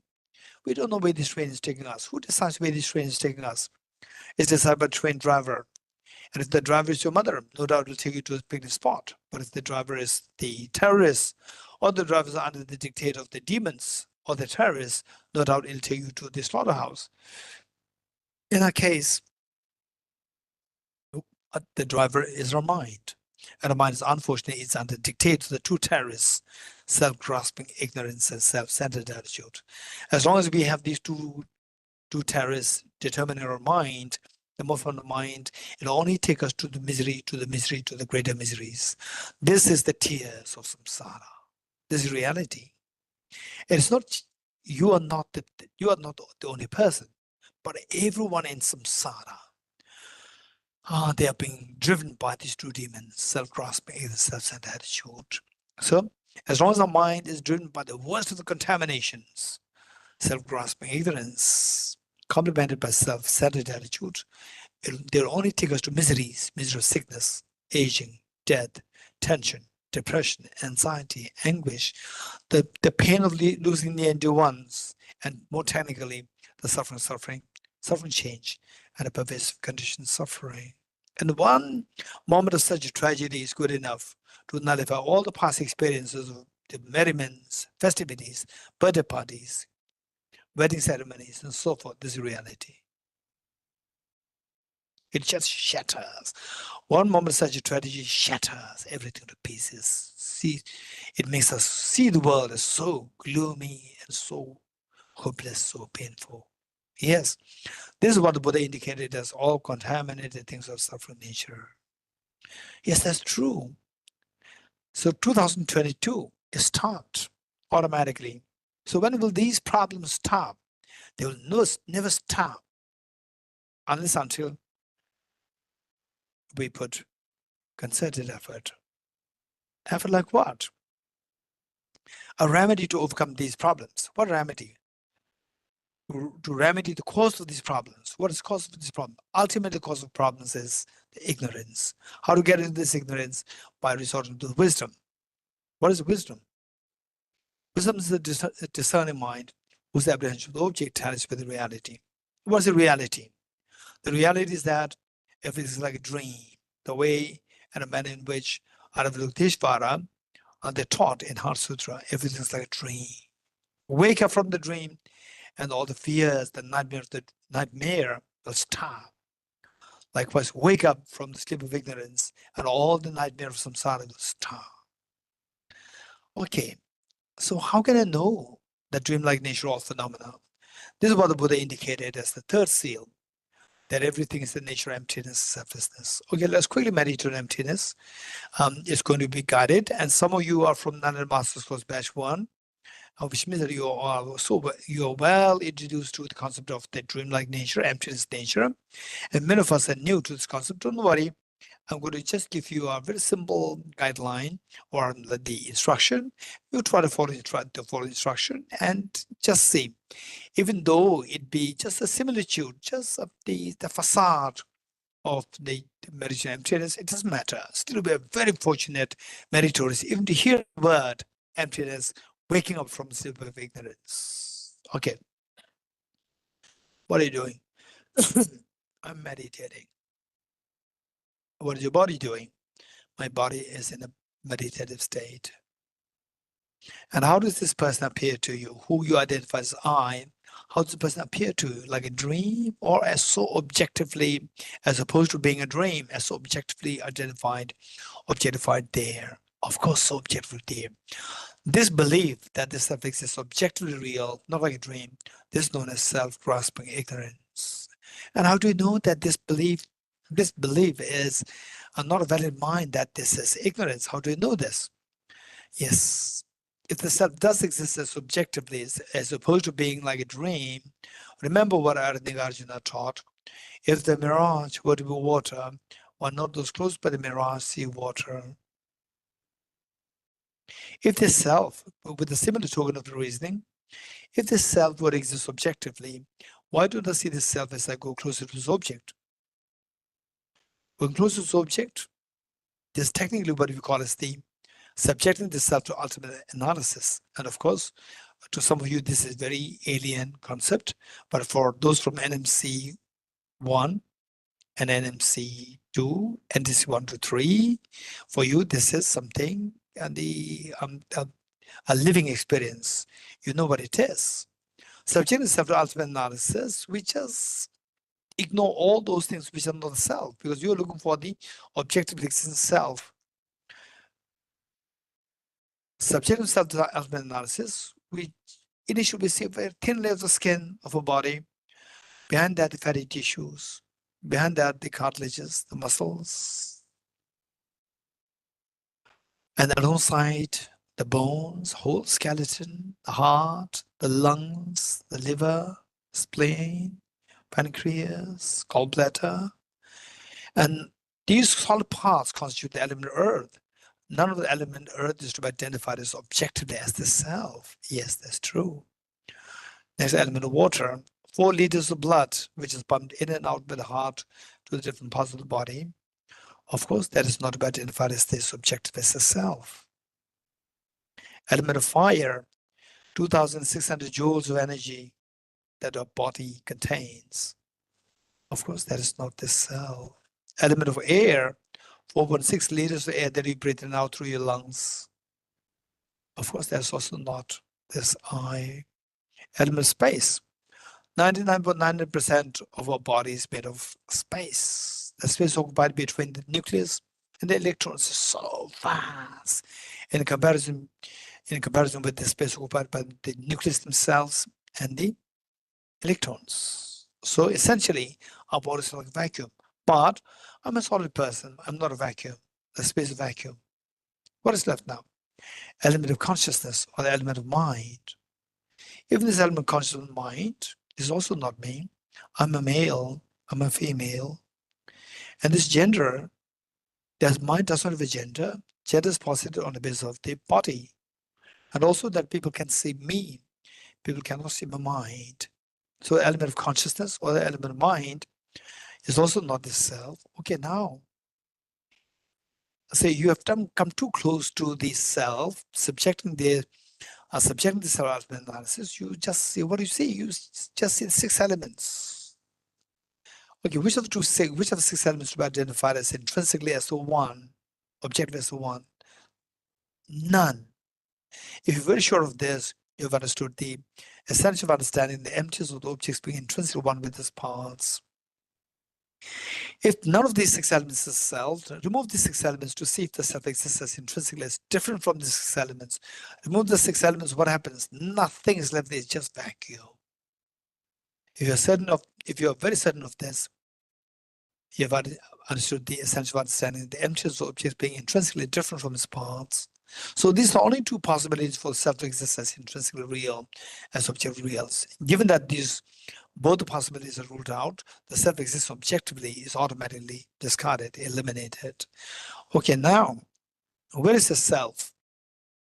Coming too close to the object, where is the self to be identified as objective as the self? Nothing. Just stay in this experience of non-affirming negative, the self simply disappears. Stay in this experience for a while. In some cases, you feel a tinge of fear. In some cases, a ticking sensations in body, or cold waves flow through your body. In some cases, extremely profound tranquility will be born at the core of your heart. Should any of this experience arise, you're very fortunate. If not, don't worry. It simply tells us that we need to study more, go for more extensive studies, reflection, meditation on the wisdom of emptiness. Okay, that's amazing. But what's the benefit of this practice? It's a very profound experience. But what's the benefit of this practice? Yes, just as when the self is exposed to the self-analysis, we see that it is found to be objectively empty. Likewise, if we subject all our miseries, sorrows, mental disturbance into the same analysis, subject analysis, which they as well will disappear. They're all seen as deceptive. This is where you transcend the sorrow. In the experience of emptiness, you transcend the sorrow, you transcend the miseries, you transcend the mental disturbance. This is what the Buddha indicated as the transcendence of sorrow is absolute peace.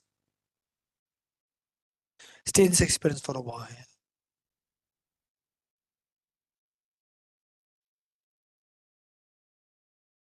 Okay, slowly come out of the practice before we move to the Bodhicitta practice.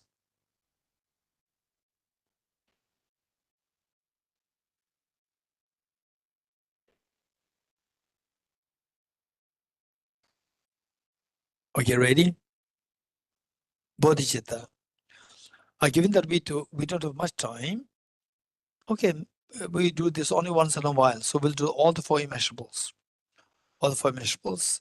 This very auspicious day, and we don't really get, time passes, we don't really get the opportunity to practice this, do this practice on a regular basis. Are you ready? For the Bodhicitta practice, let us invoke all the Buddhas, Bodhisattvas in space in front of us as so loving, caring, embracing. And your 2 parents, whether deceased or alive, your children, your family members, and all the sentient beings, the people who you know who are hospitalized, who are going through terminal illness, who passed away in the war zone, war-torn areas, and people who suffer domestic violence and so forth. Just include all sentient beings with you. And imagine that they are doing the same practice as you are through your inspiration. Again, this is going to be guided, and let us try to invoke the respective experiences.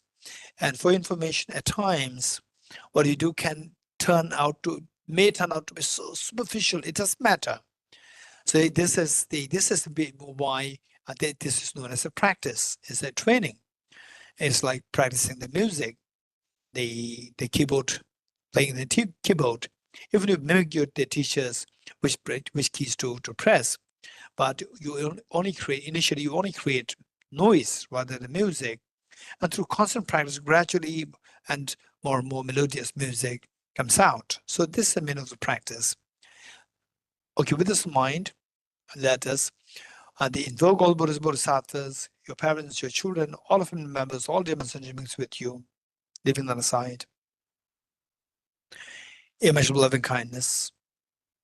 How good would it be that all my dear sentient beings are endowed with happiness and the causes happiness. The causes happiness primarily consisting of the most fearless wisdom of emptiness and the most appealing mind of the Bodhicitta. May all my dear sentient beings be endowed with happiness and the cause of happiness. I will take the responsibility that all my dear sentient beings are endowed with happiness and the cause is happiness. The Buddhas, Bodhisattvas, witnessing that you're making such a risky commitment, like the mother, after all these many years of raising children, today the eldest daughter is just aged 12, and the eldest son just aged 11. Two of them come to the mother, telling the mother, "Mother, please take rest. You have done everything for us. Now we have grown up. We'll take care of our siblings, all our siblings." And the mother couldn't believe her eyes and ears after all these many years of hardship. This is exactly what has happened to all Buddhists, Bodhisattvas. They are so proud of you today that you are making such courageous commitment to take the responsibility of all demons and beings on your shoulder. And this pride and happiness all Buddhists, Bodhisattvas feel invoke the compassionate omniscient minds to they send for nectar as a very soothing light towards you and all demons and beings. The mere touch of the light nectars with the body beings yours instills in all happiness and causes happiness in the minds of sentient beings yourself. And you witnessing such a miraculous happiness towards all of the demons and beings, you're intensely happy. Take 3 deep breaths, sigh with relief.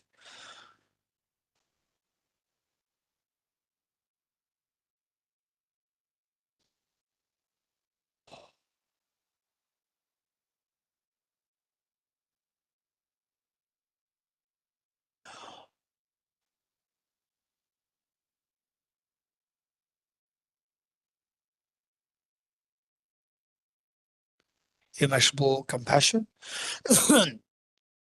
How good would it be that all my demons and beings are freed from suffering and the causes of suffering. Causes of suffering primarily consist of contaminated karmas,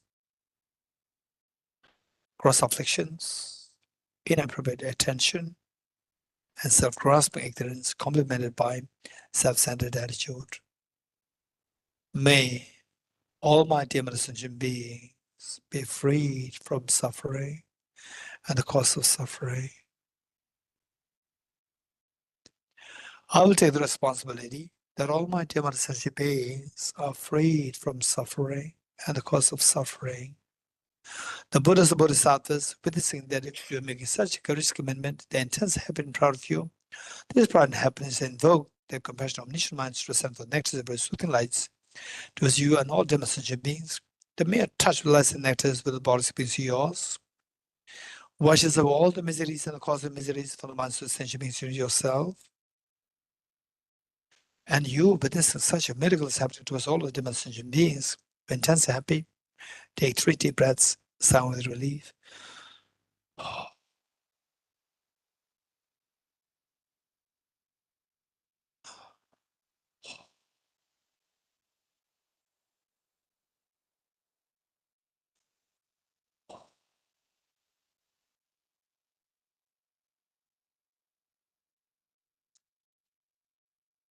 Next, immeasurable joy. How good would it be that all my demons and beings are never separated from happiness and the causes of happiness they then endowed with.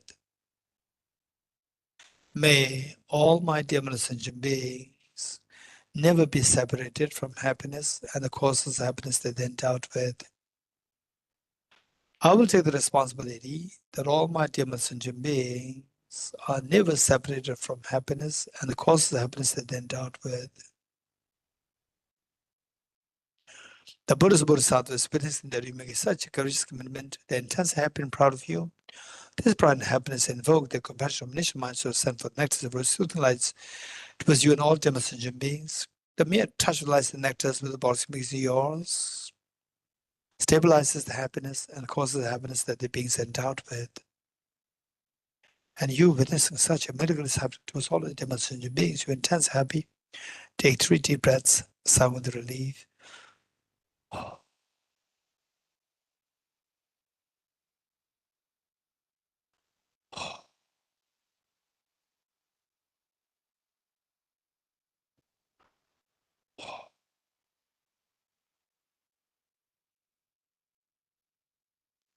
Next, immeasurable equanimity.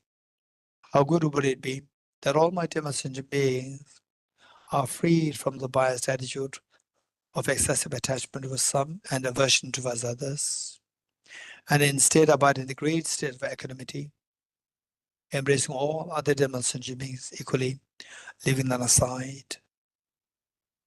May all my demonstration beings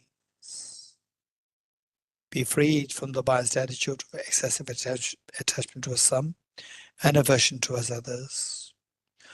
I will take the responsibility that all my demonstration beings are freed from the biased attitude of excessive attachment towards some and aversion towards others. The Buddha's Bodhisattvas witnessing that you make such a courageous commitment, they're intense, happy, and proud of you. This pride and happiness invoke their compassionate, omniscient minds to set forth nectars of soothing lights towards you and all demonstration beings. The mere touch of lights and nectars with the bodhicitta beings yours frees the beings from the biased attitude of excessive attachment towards some and aversion towards others, and instead making them abide in the great state of equanimity, embracing all other demonstration beings equally, leaving none aside. And you witnessing such a miracle is happening to us all the demonstration beings. You're intense happy. Take 3 deep breaths, sigh with relief.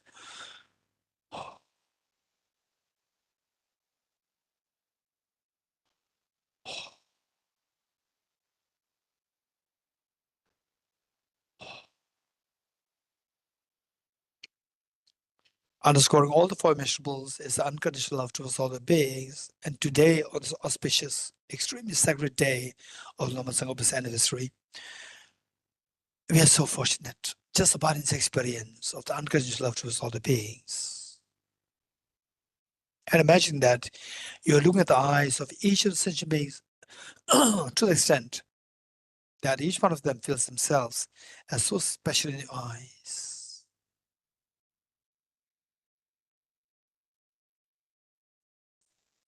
With folded hands, let us make a bodhicitta commitment together, wholeheartedly 3 times. May I become Buddha for the benefit of all my dear mother sentient beings. May I become Buddha for the benefit of all my dear mother sentient beings. May I become Buddha for the benefit of all my dear mother sentient beings. This is the most beautiful mind, the extremely beautiful, most beautiful mind that possibly exists in this whole universe. And today you generated this. Slowly transform this beautiful mind of Bodhicitta into a spotless, clean moon disk, horizontally sitting on your heart. Okay, it's amazing that we made such a courageous commitment to become Buddha for the benefit of dimension beings with the Bodhicitta. But remember that no matter how much you squeeze a handful of sand, no oil comes out. Yes, that's true. I know that. I'm not a handful of sand. I'm like a handful of sunflower seeds. I have a Buddha nature within me, though. Just as oil, the potential oil is within sunflower seeds, I too have the potential for the Buddhahood of the Buddha nature within all the sentient beings. But how come that since time immemorial till now, it never is awakened? So what makes you think that it can be awakened now? Yes, till date, I'm being deceived by the 2 demons, self-grasping, ignorance, self-centered attitude.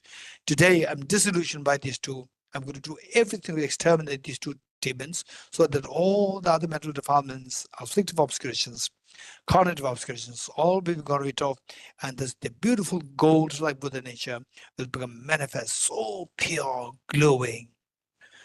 I'm going to do that, but it's sort of a very powerful remedy. What is that remedy? The wisdom of emptiness. That is quickly retrieve the experience of the emptiness, which you meditate as a 3rd seal out of the 4 seals of Buddha's the teachings. Okay, what are you doing? I'm meditating. And how does this person who identifies I appear to you? As like a dream or as object real? Of course, so object real. This is self-deception, self-grasping ignorance. This is root of the problem. How going to get rid of this? By restoring very powerful remedy. And yes, the wisdom. So believing that this self exists object real, this is ignorance. And that how can I see that this is deceptive? Yes, remember what Nagarjuna taught. If the mirage were to be water, or not those close by the mirage see water, if this self were to exist objectively, why don't I see this self as I go closer to the object? Okay, now going closer to the object, technically referred to as subjective self-ultimate analysis, we see that this self nothing but made of 6 elements: earth, water, fire, air, space, and consciousness. Okay, but now you've come too close to the self, too close to the object to see if the self does exist objectively. You have seen the 6 elements. Which of the 6 elements is to be identified as the self as objectively as the self? None. Then remove the 6 elements to see if the self exists as differently from 6 elements. Remove 6 elements, nothing is left there. Given that the 2 possibilities for objective existence of the self are ruled out, where is the self now as objectively? Nowhere. Still in this experience, that self dissolves in experience of ultimate analysis in the form of the non-affirming negative. Still in this experience for a while. And this experience of emptiness slowly transforms this into a spotlessly clean, thumb-sized white Vajra, vertically seated with the Bodhicitta heart.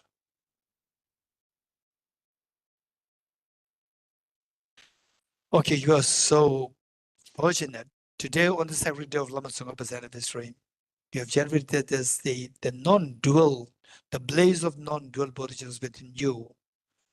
The moon, symbolic of the conventional bodhicitta, altruistic intention to become Buddha for the benefit of demons and sentient beings, and Vajra, symbolic of the ultimate bodhicitta, which is the non-dual wisdom of emptiness of the Arya Bodhisattvas. So these two guarantee that all the mental departments are going to be got rid of completely.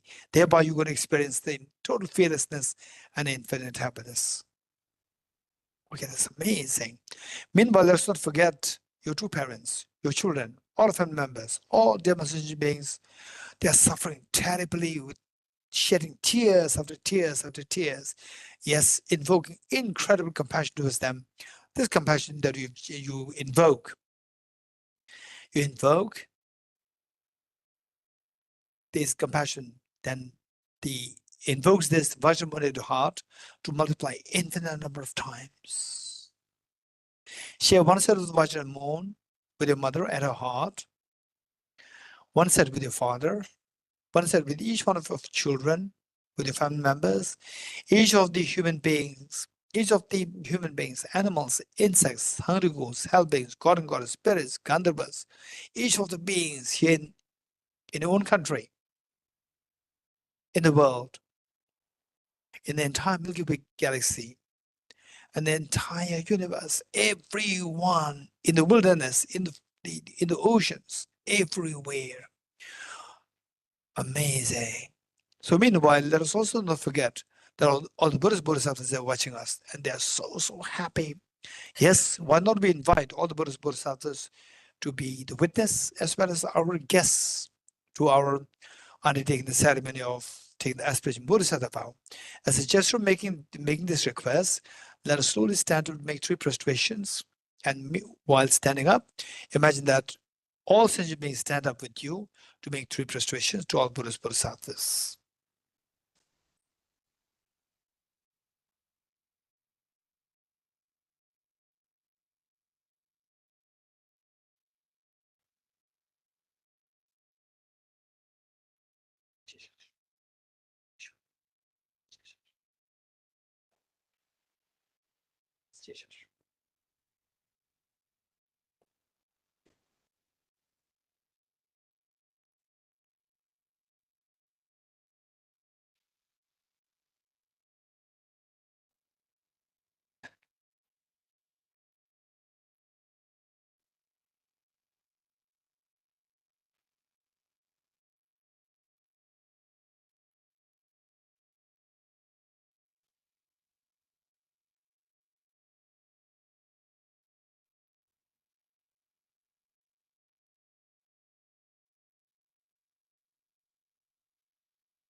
Okay, possible. Let us try to sit on our right knees for the ceremony.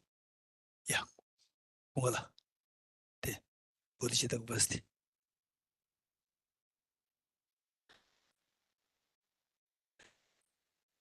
It should be on page for the offline, page 50. Offline, page 50.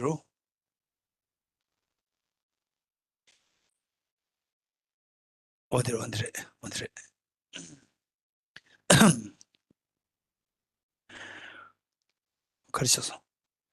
Oh, yeah. Okay. Oh, that's good there. Sidula. Oh, that the Tumalim was good there. Montation. Okay. So this is a great opportunity for us. This is actually taking the aspiration Bodhisattva vow. And this is such great meaning that we are trying to extract out of life today on this holy, the sacred day of Lama Tsongkhapa's anniversary. And visualize that all Buddhist Bodhisattvas are with us, so loving, caring, embracing. Just imagine that you are a little girl, age 5 or age 6, or a little boy, age 5 or 6. For the first time in your life, you are making a public appearance on behalf of the school. And your parents, all what they have to do that day, they leave them behind to join the audience, to waving their hands to you, to tell you that we are so proud, we're here to feel the pride of you making the performance, that you feel so happy, moral support that your parents are giving you, they are doing everything for you. This is exactly what all the Buddhist Bodhisattvas are doing for us. They are so happy and proud today. And as we requested, no doubt, all the Buddhist Bodhisattvas, Buddha Shakyamuni, His Holiness the Dalai Lama, and Lama Tsongkhapa, they were they with great joy, they are here to witness as we requested. And then you're joined by your two parents, your children, your family members, those who died, those who are alive, and everyone in the war zones, those who died in the hospitals, who are sick, and everyone with you. Just visualize them. And you, as the little girl or little boy, extremely responsible little child, you bring all your siblings to take part in this program. So this is exactly what are you doing to all the sentient beings like your siblings, inspiring them to take birth, to take part in this program, to take the aspiration Bodhisattva vow, to awaken this seed of the fearlessness and the infinite happiness within yourself and with each one of the sentient beings. And all the Buddhists are so proud of you. But it's the mind, and I'll quickly explain these verses. The first verse, the most important thing is the reflection. And in the process, given that it may take a few minutes, in the process, in between, if you feel the pain in your legs, please feel free to sit down in the most comfortable position, because the pain should not hamper in your reflection. The most important thing is the thinking here. So the first one, where it says that you are actually committing yourself to undertake a journey of enlightenment, to awaken your mind fully of the mental defilements, so that the true hidden treasure within will be awakened. This is the most important journey, because of which we require incredible support.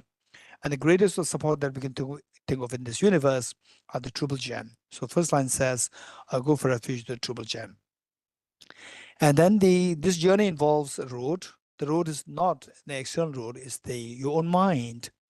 And this mind, just the road should be cleared of the fallen trees, the boulders, and so forth. Our mind must be freed of the negativities. So the best way by which to do so is by confessing negativities. Second line says, confess the negativities individually.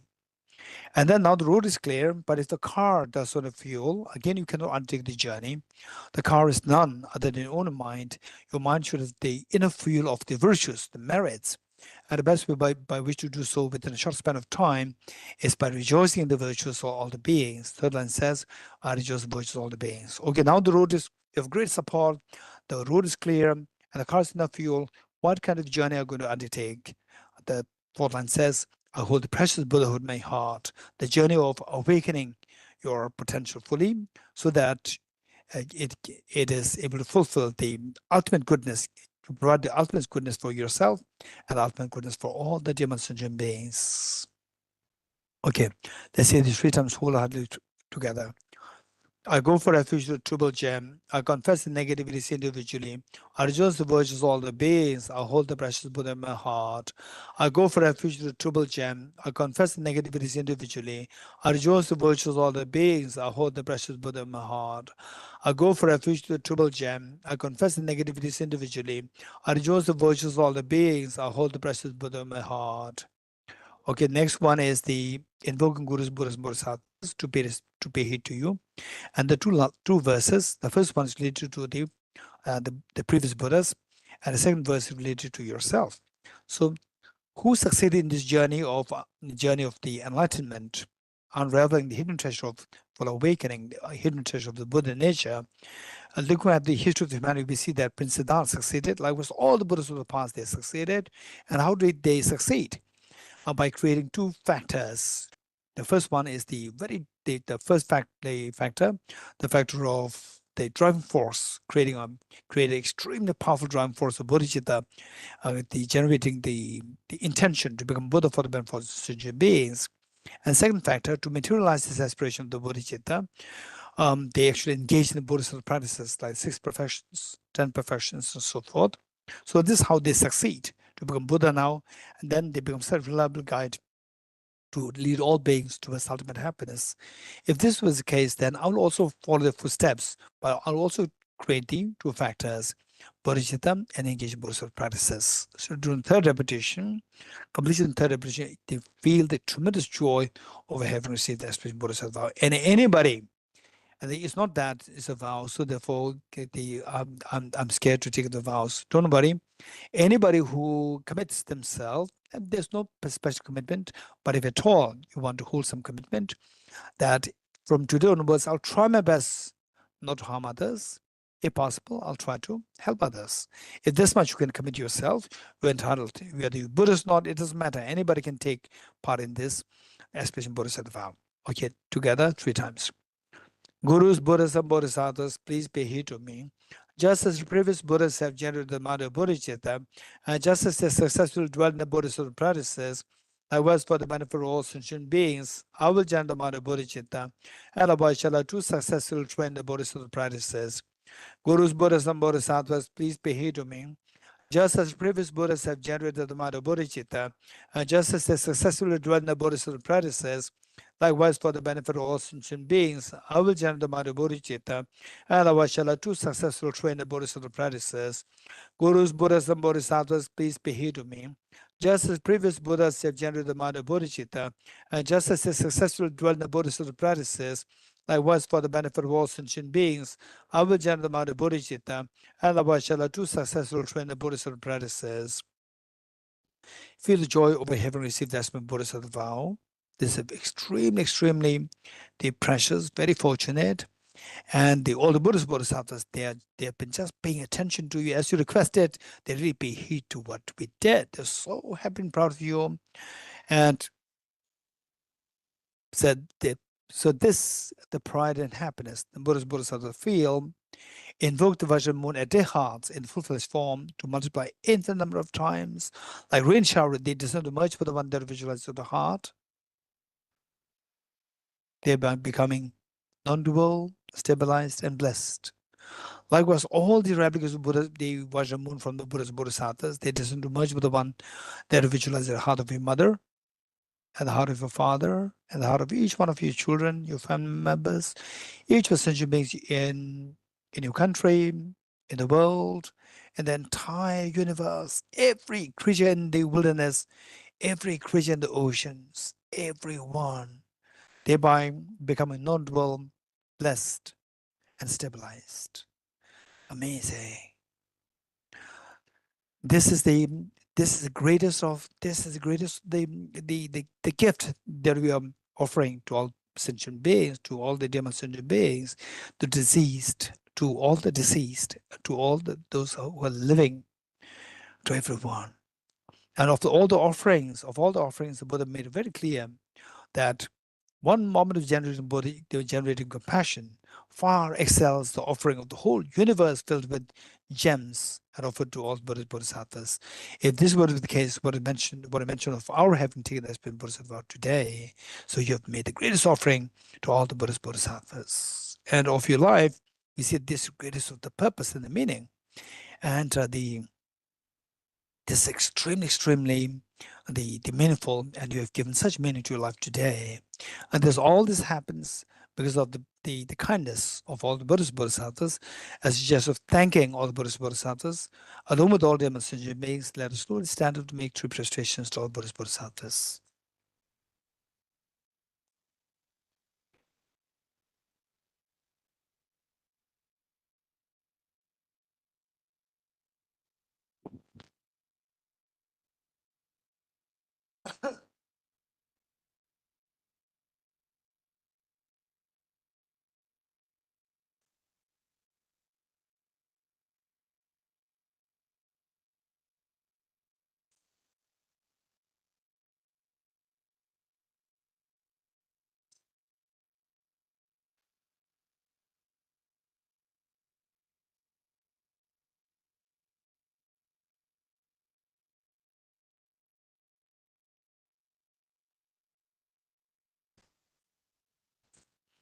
Okay, please take your seats. Sit comfortable now.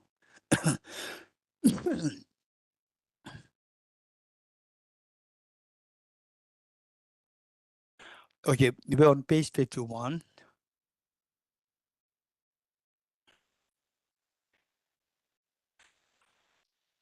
So what we've done is extremely meaningful. And the people who are already exposed to the next page are people who are already exposed to the concept of bodhicitta, the wisdom of emptiness, how to generate them, the benefit. They practice a little bit, and they start to feel that where the selfishness is there, you are very unhappy. To whatever level, say, more intense as selfishness, more unhappy we are. It's not about the wealth, it's not about the power, nothing. It's about the where the selfishness is there, no matter what, wealth, power, and so forth, very essentially you remain very unhappy.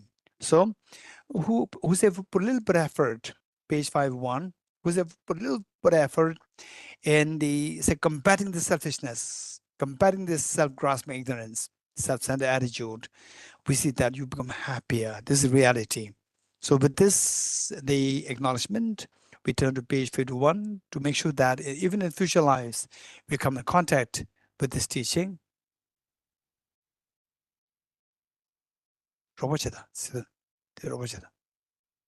Next page.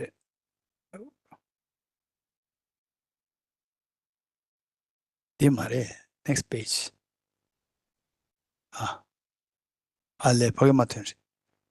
Okay.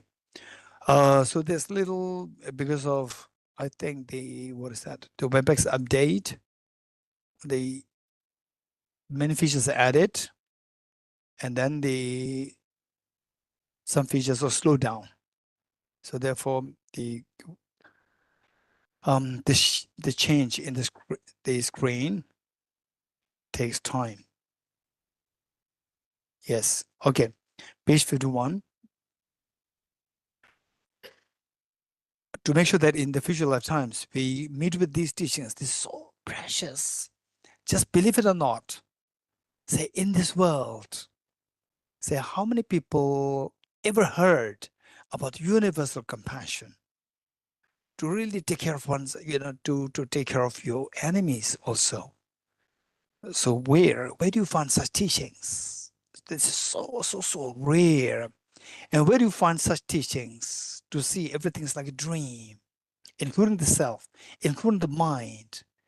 These are so precious, and we come to know that experientially, intellectually, we come to know that without this wisdom of emptiness, to see everything like a dream, there's no freedom from the fears of samsara. And without this unconditional love of bodhicitta, there's no way by which to eradicate to experience the infinite happiness. So because of this, these two teachings are so precious, and it's quite scary though that in the future lifetimes, if we don't meet with these two teachings, then again we are doomed to suffer more. So how to make sure that we come in contact with these teachings? One way is, of course, by including this in a very powerful aspiration prayer. So this is what we're going to recite 3 times together. Throughout my future lifetimes, may I always be guided by the compassionate Buddha and be able to uphold the true precious Bodhicittas even at the cost of my life. Throughout my future lifetimes, may I always be guided by the compassionate Buddha and be able to uphold the true precious Bodhicittas even at the cost of my life. Throughout my future lifetimes, may I always be guided by the compassionate Buddha and be able to uphold the true precious Bodhicittas even at the cost of my life. Okay, so this verse, by saying such a powerful prayer, this helps us to connect with the teachings. The next, just by connecting with the teachings does not suffice. Connect with the teachings and then rigorously engage in this. 2 things. Because there are many people who are already connected with the teachings, but they don't take the teachings so seriously. They don't know that this is a treasure. So because that they don't find joy. So not only that we connect with the teachings, many people, some of my friends who would say that, how come that I've come in contact with this amazing precious teachings late in my life? So these people, they feel the value, but they come in contact with the teaching late in their life. And some who come in contact with this teaching very early, but they don't feel the value. They don't really, pay heed to this. Okay, Bodhicitta, I'll do it when I'm in 60s. Or first they will say when I'm in 40s. They say 40 is very old. When they reach 40, they will say, I'll do it when I'm in 50s. When they're 50, they will say, I'll do it when I'm 60s. So they push, thinking that they're young forever. So the point is that they don't find joy. If they find joy, then they'll do it right away. So the remaining verses, they're taken from Bodhisattva Shantideva's text, are guided the Bodhisattvas of life to invoke this joy in Bodhicitta. So that in future lifetimes, the moment you hear the word Bodhicitta, there's a joy coming in within you. The joy comes in, then you will just jump into this so rigorously. So these are the preparations that we are making, that in future lifetimes, that you, one, they meet with the Dharma, correct Dharma, and then to rigorously engage in the practice of bodhicitta, the wisdom of emptiness, that you can follow the path Gade Para Sambhati Bodhisattva very effectively for yourself and for all beings. Okay. In order to further increase this bodhicitta from now on, those with discernment of lucid sees and awakened mind in this way should highly praise in the following manner. Today my life has borne fruit, having well obtained this human existence. I've been born in the family of the Buddha, and now am one Buddha's children. Thus whatever actions I do from now on must be in accord with the family. Never shall I disgrace or pollute this noble and unsullied race. Just like a blind man discovering a jewel in a heap of rubbish, likewise by some coincidence an awakened mind has been born within me. Is the supreme ambrosia that overcomes the sovereignty of death, is the inexhaustible treasure that eliminates all poverty in the world, is the supreme medicine that quells the world's disease, is the tree that shelters all beings wandering and tired on the path of conditioned existence. It is the universal bridge that leads to freedom from unhappy states of birth, is the dawning morn of the mind that dispels the torment of disturbing conceptions, is the great sun that finally removes the misty ignorance of the world, is the quintessential butter from the churn of the milk of Dharma. For all those guys traveling on the path of conditioned existence, who wish to experience the boundless happiness, this will satisfy them with joy, and it shall actually place them in supreme bliss. Today, in the presence of all the protectors, I invite the world to be guest at the festival of temporary and ultimate delight. May gods, demigods, and all be joyful. Okay, now the dedication prayer.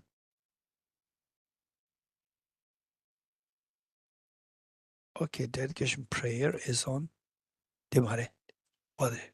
Detailed dedication share. Detailed dedication share. Page number 294. Page number 294. 294.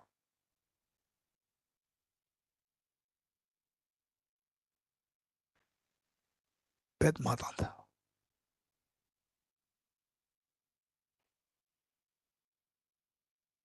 294.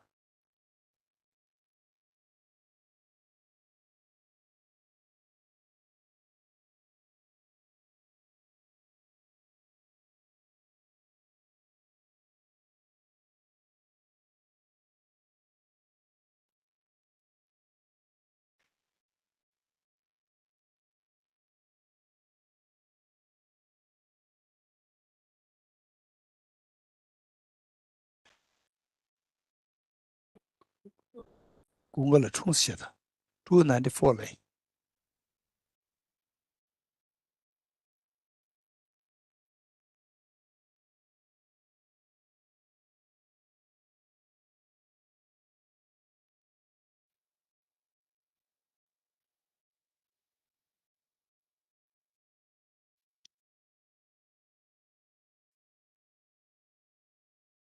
tosh geldi. Tosh geldi şu.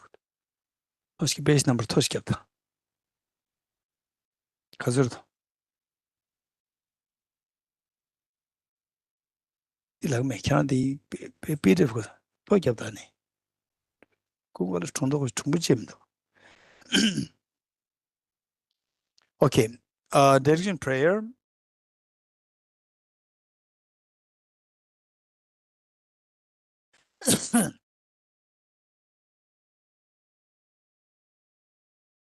Okay, let us no doubt that this 2 hours of our being together, we gathered enormous amount of merit.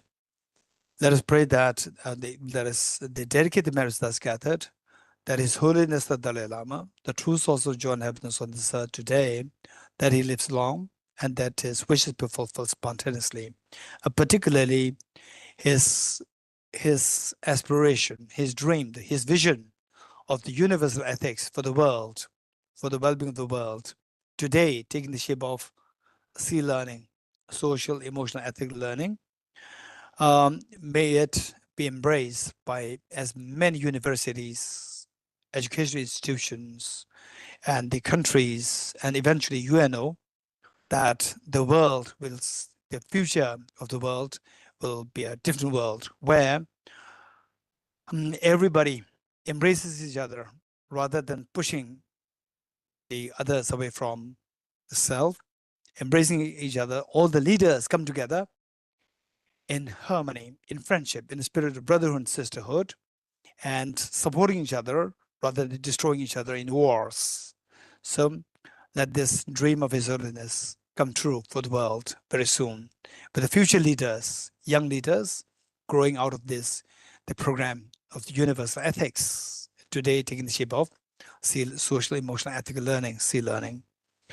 And let's also pray that the teaching of the Buddha Shakyamuni, the teaching of universal compassion on the basis of understanding interdependence of oneself and others, may this teaching thrive in the minds of all Dhamma sentient beings. May all these wars subside as soon as possible. May all the pains and the tears happening in the world be mitigated and eventually disappear altogether. Through my personal dedicated method, the merits that's gathered, that each one of you, through concerted effort, be able to soon see the dawn of the wisdom of emptiness and the most beautiful mind of Bodhicitta within yourself, that each one of you becomes such a reliable guide to lead all Dhamma sentient beings towards ultimate happiness. With this in mind, let us recite from the verses. In the land encircled by snow mountains, you are the source of all happiness good. All powerful chariots, Tenzin Gyatso, please remain until samsara ends.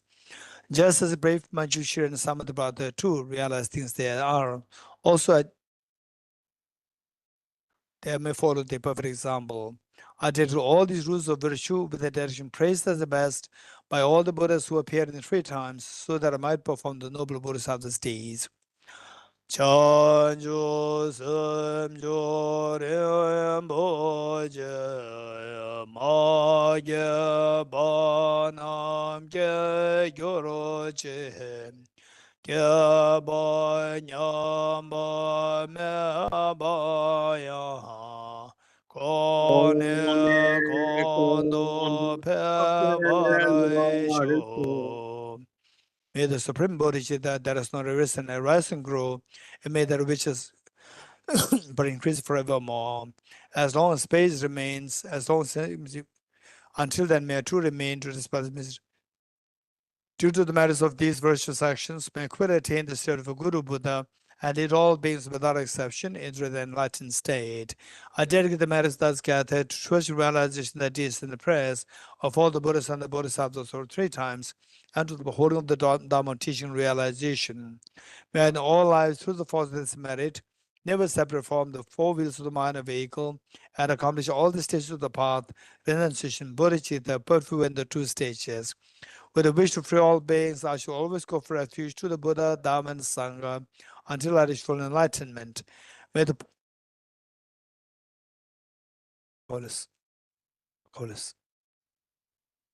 May the poor find wealth, those weak with sorrow find joy. May the fallen find new hope, constant happiness, prosperity. May all who are sick and ill quickly be freed from the illness. May every disease in the world never occur again. May the frightened cease to be afraid, and those bound be freed. May the powerless find power, and may people think of benefiting one another. By the merits I've accumulated, may every single being abandon all forms of wrongdoing and perpetually engage in virtue. May they never be parted from the mind of bodhicitta. May they always engage in the bodhisattva's conduct. May they be cared for by the Buddhas and relinquish the actions of devils. May no living creature ever suffer, commit wrong, or ever fall ill. May no one be afraid or belittled, or the minds ever be depressed. May all the pains of living creatures ripen solely upon myself, and through the might of the Bodhisattva Sangha, may all beings experience happiness. Having dispelled all in and out obstacles and downfalls, such as poverty, despair, oppression, cruelty, epidemics, and natural disasters due to environmental degradation, may all beings forever enjoy the glory of peace and happiness. Inspired by wisdom and compassion, today in the Buddha's presence, I join the mind of full awakening for the benefit of all sentient beings. I go for refuge to the Triple Gem. I confess the negativities individually. I rejoice virtues of all the beings. I hold the blessed Buddha in my heart. By the power of practicing subjugating to you, may all be free from sickness, poverty, and conflicts, and may Dharma and the auspicious proliferate in all the places where we abide. The power of union of emptiness compassion is loosely explained by the protector Buddha, Dharma, and the beings of the Lenus knows. You are the lotus holder Tenzin Gyatso. We supplicate you that you wish us to fulfill spontaneously.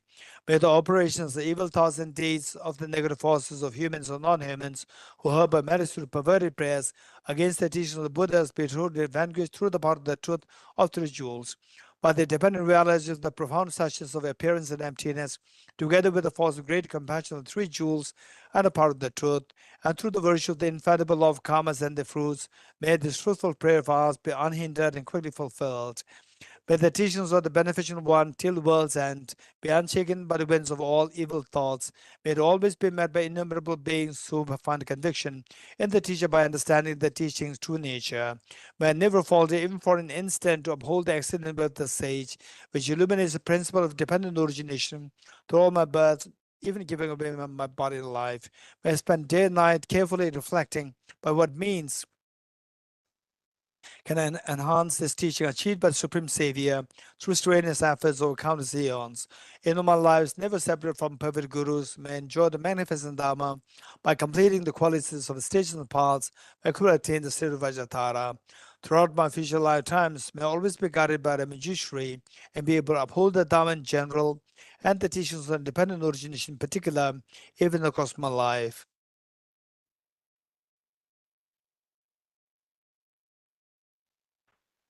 Teata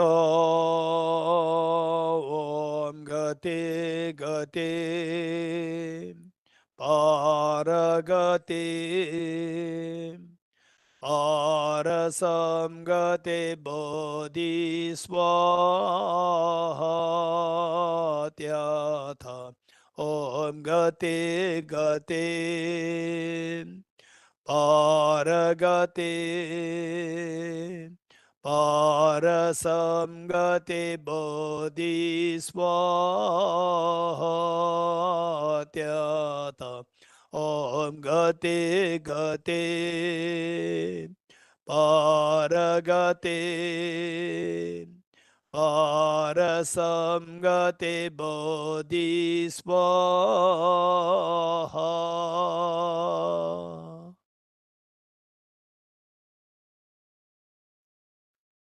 Okay, thank you, everyone. Thank you, Gishla. Thank you, Geshe-la. Thank you. Thank you, everyone. everyone. Thank you, Thank you, Geshela. Krishna. Keep a house. Thank you, Krishna. Thank you, everyone. Bye. Thank you. Thank you, everyone. Thank you, Krishna. Thank you very much, everyone. Thank you, Tibetan. Thank you very much, Kishla. Thank you, Gishila. Thank you, Thank you very much, Tibetan Kishla. House. President And Thank today you, I would like to Timber take this House. very opportunity Thank you, to, Timber House. to Thank you, thank everyone. Keshla on behalf of all the online participants and the offline physical participants who have gathered here for always guiding us to the path of the Bodhisattva practices and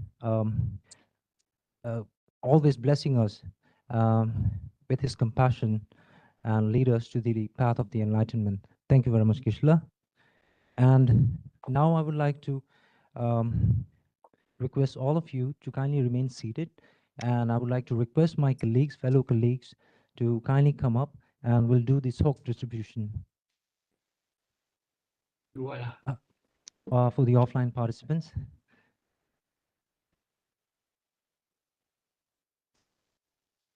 And have a talk. Yes. Yummy, yummy.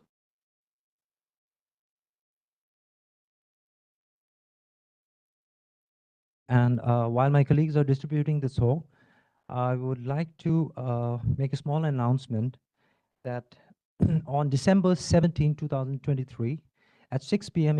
Indian Standard Time, Tibet House, the Culture Center of His Holiness the Dalai Lama, New Delhi, is pleased to announce the film screening on Tukdam, Between Worlds, which is for 91 minutes.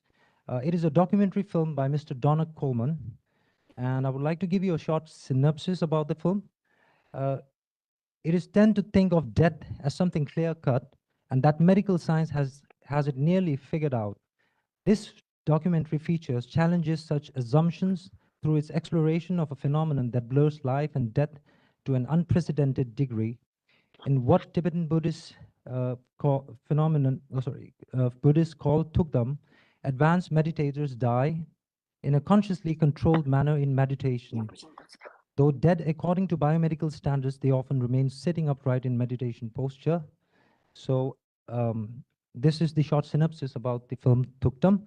And Mr. Donald Coleman is a popular Finnish Irish American filmmaker, scholar, who holds degrees in philosophy and psychology and music and media technologies from Trinity College, Dublin, and an MA in Asian Studies from UC Berkeley. He's got previous award-winning films with wide international festival and TV exposure, including A Khazar Bard's Tale in 2013 and Stone Pastures in 2008. So Mr. Coleman's films have also been shown at museums such as MoMA and the Rubin Museum of Art in New York. So taking this opportunity, I would like to invite all of you for the film screening on December 17, 2023 at 6 o'clock Indian Standard Time. Thank you very much. And I would like to make the last announcement for the evening. We have an arrangement of a refreshment for all of you downstairs at the reception. So we'll be followed by the light lamping ceremony, and then we'll have the refreshment. Thank you very much, and have a good evening. Thank you. Thank you. Good night.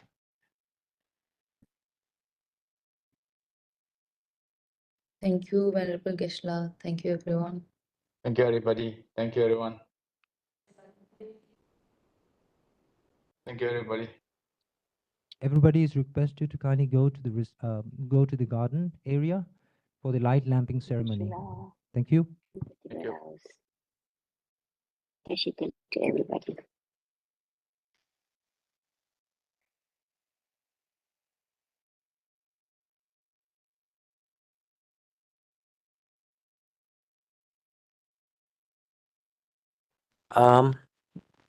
And I would like to thank all the online participants for joining with us today for the Ganden Ngamchoe ceremony. And I would also like to make a small announcement that Tibet House is pleased to announce a film screening on Tukdam by Mr. Donald Coleman on December 17, 2023 at 6 p.m. Indian Standard Time. So I would like to invite all of you, if possible, the venue will be the conference hall, Tibet House, New Delhi. Thank you very much, and have a good evening, everyone. Tashi Dile.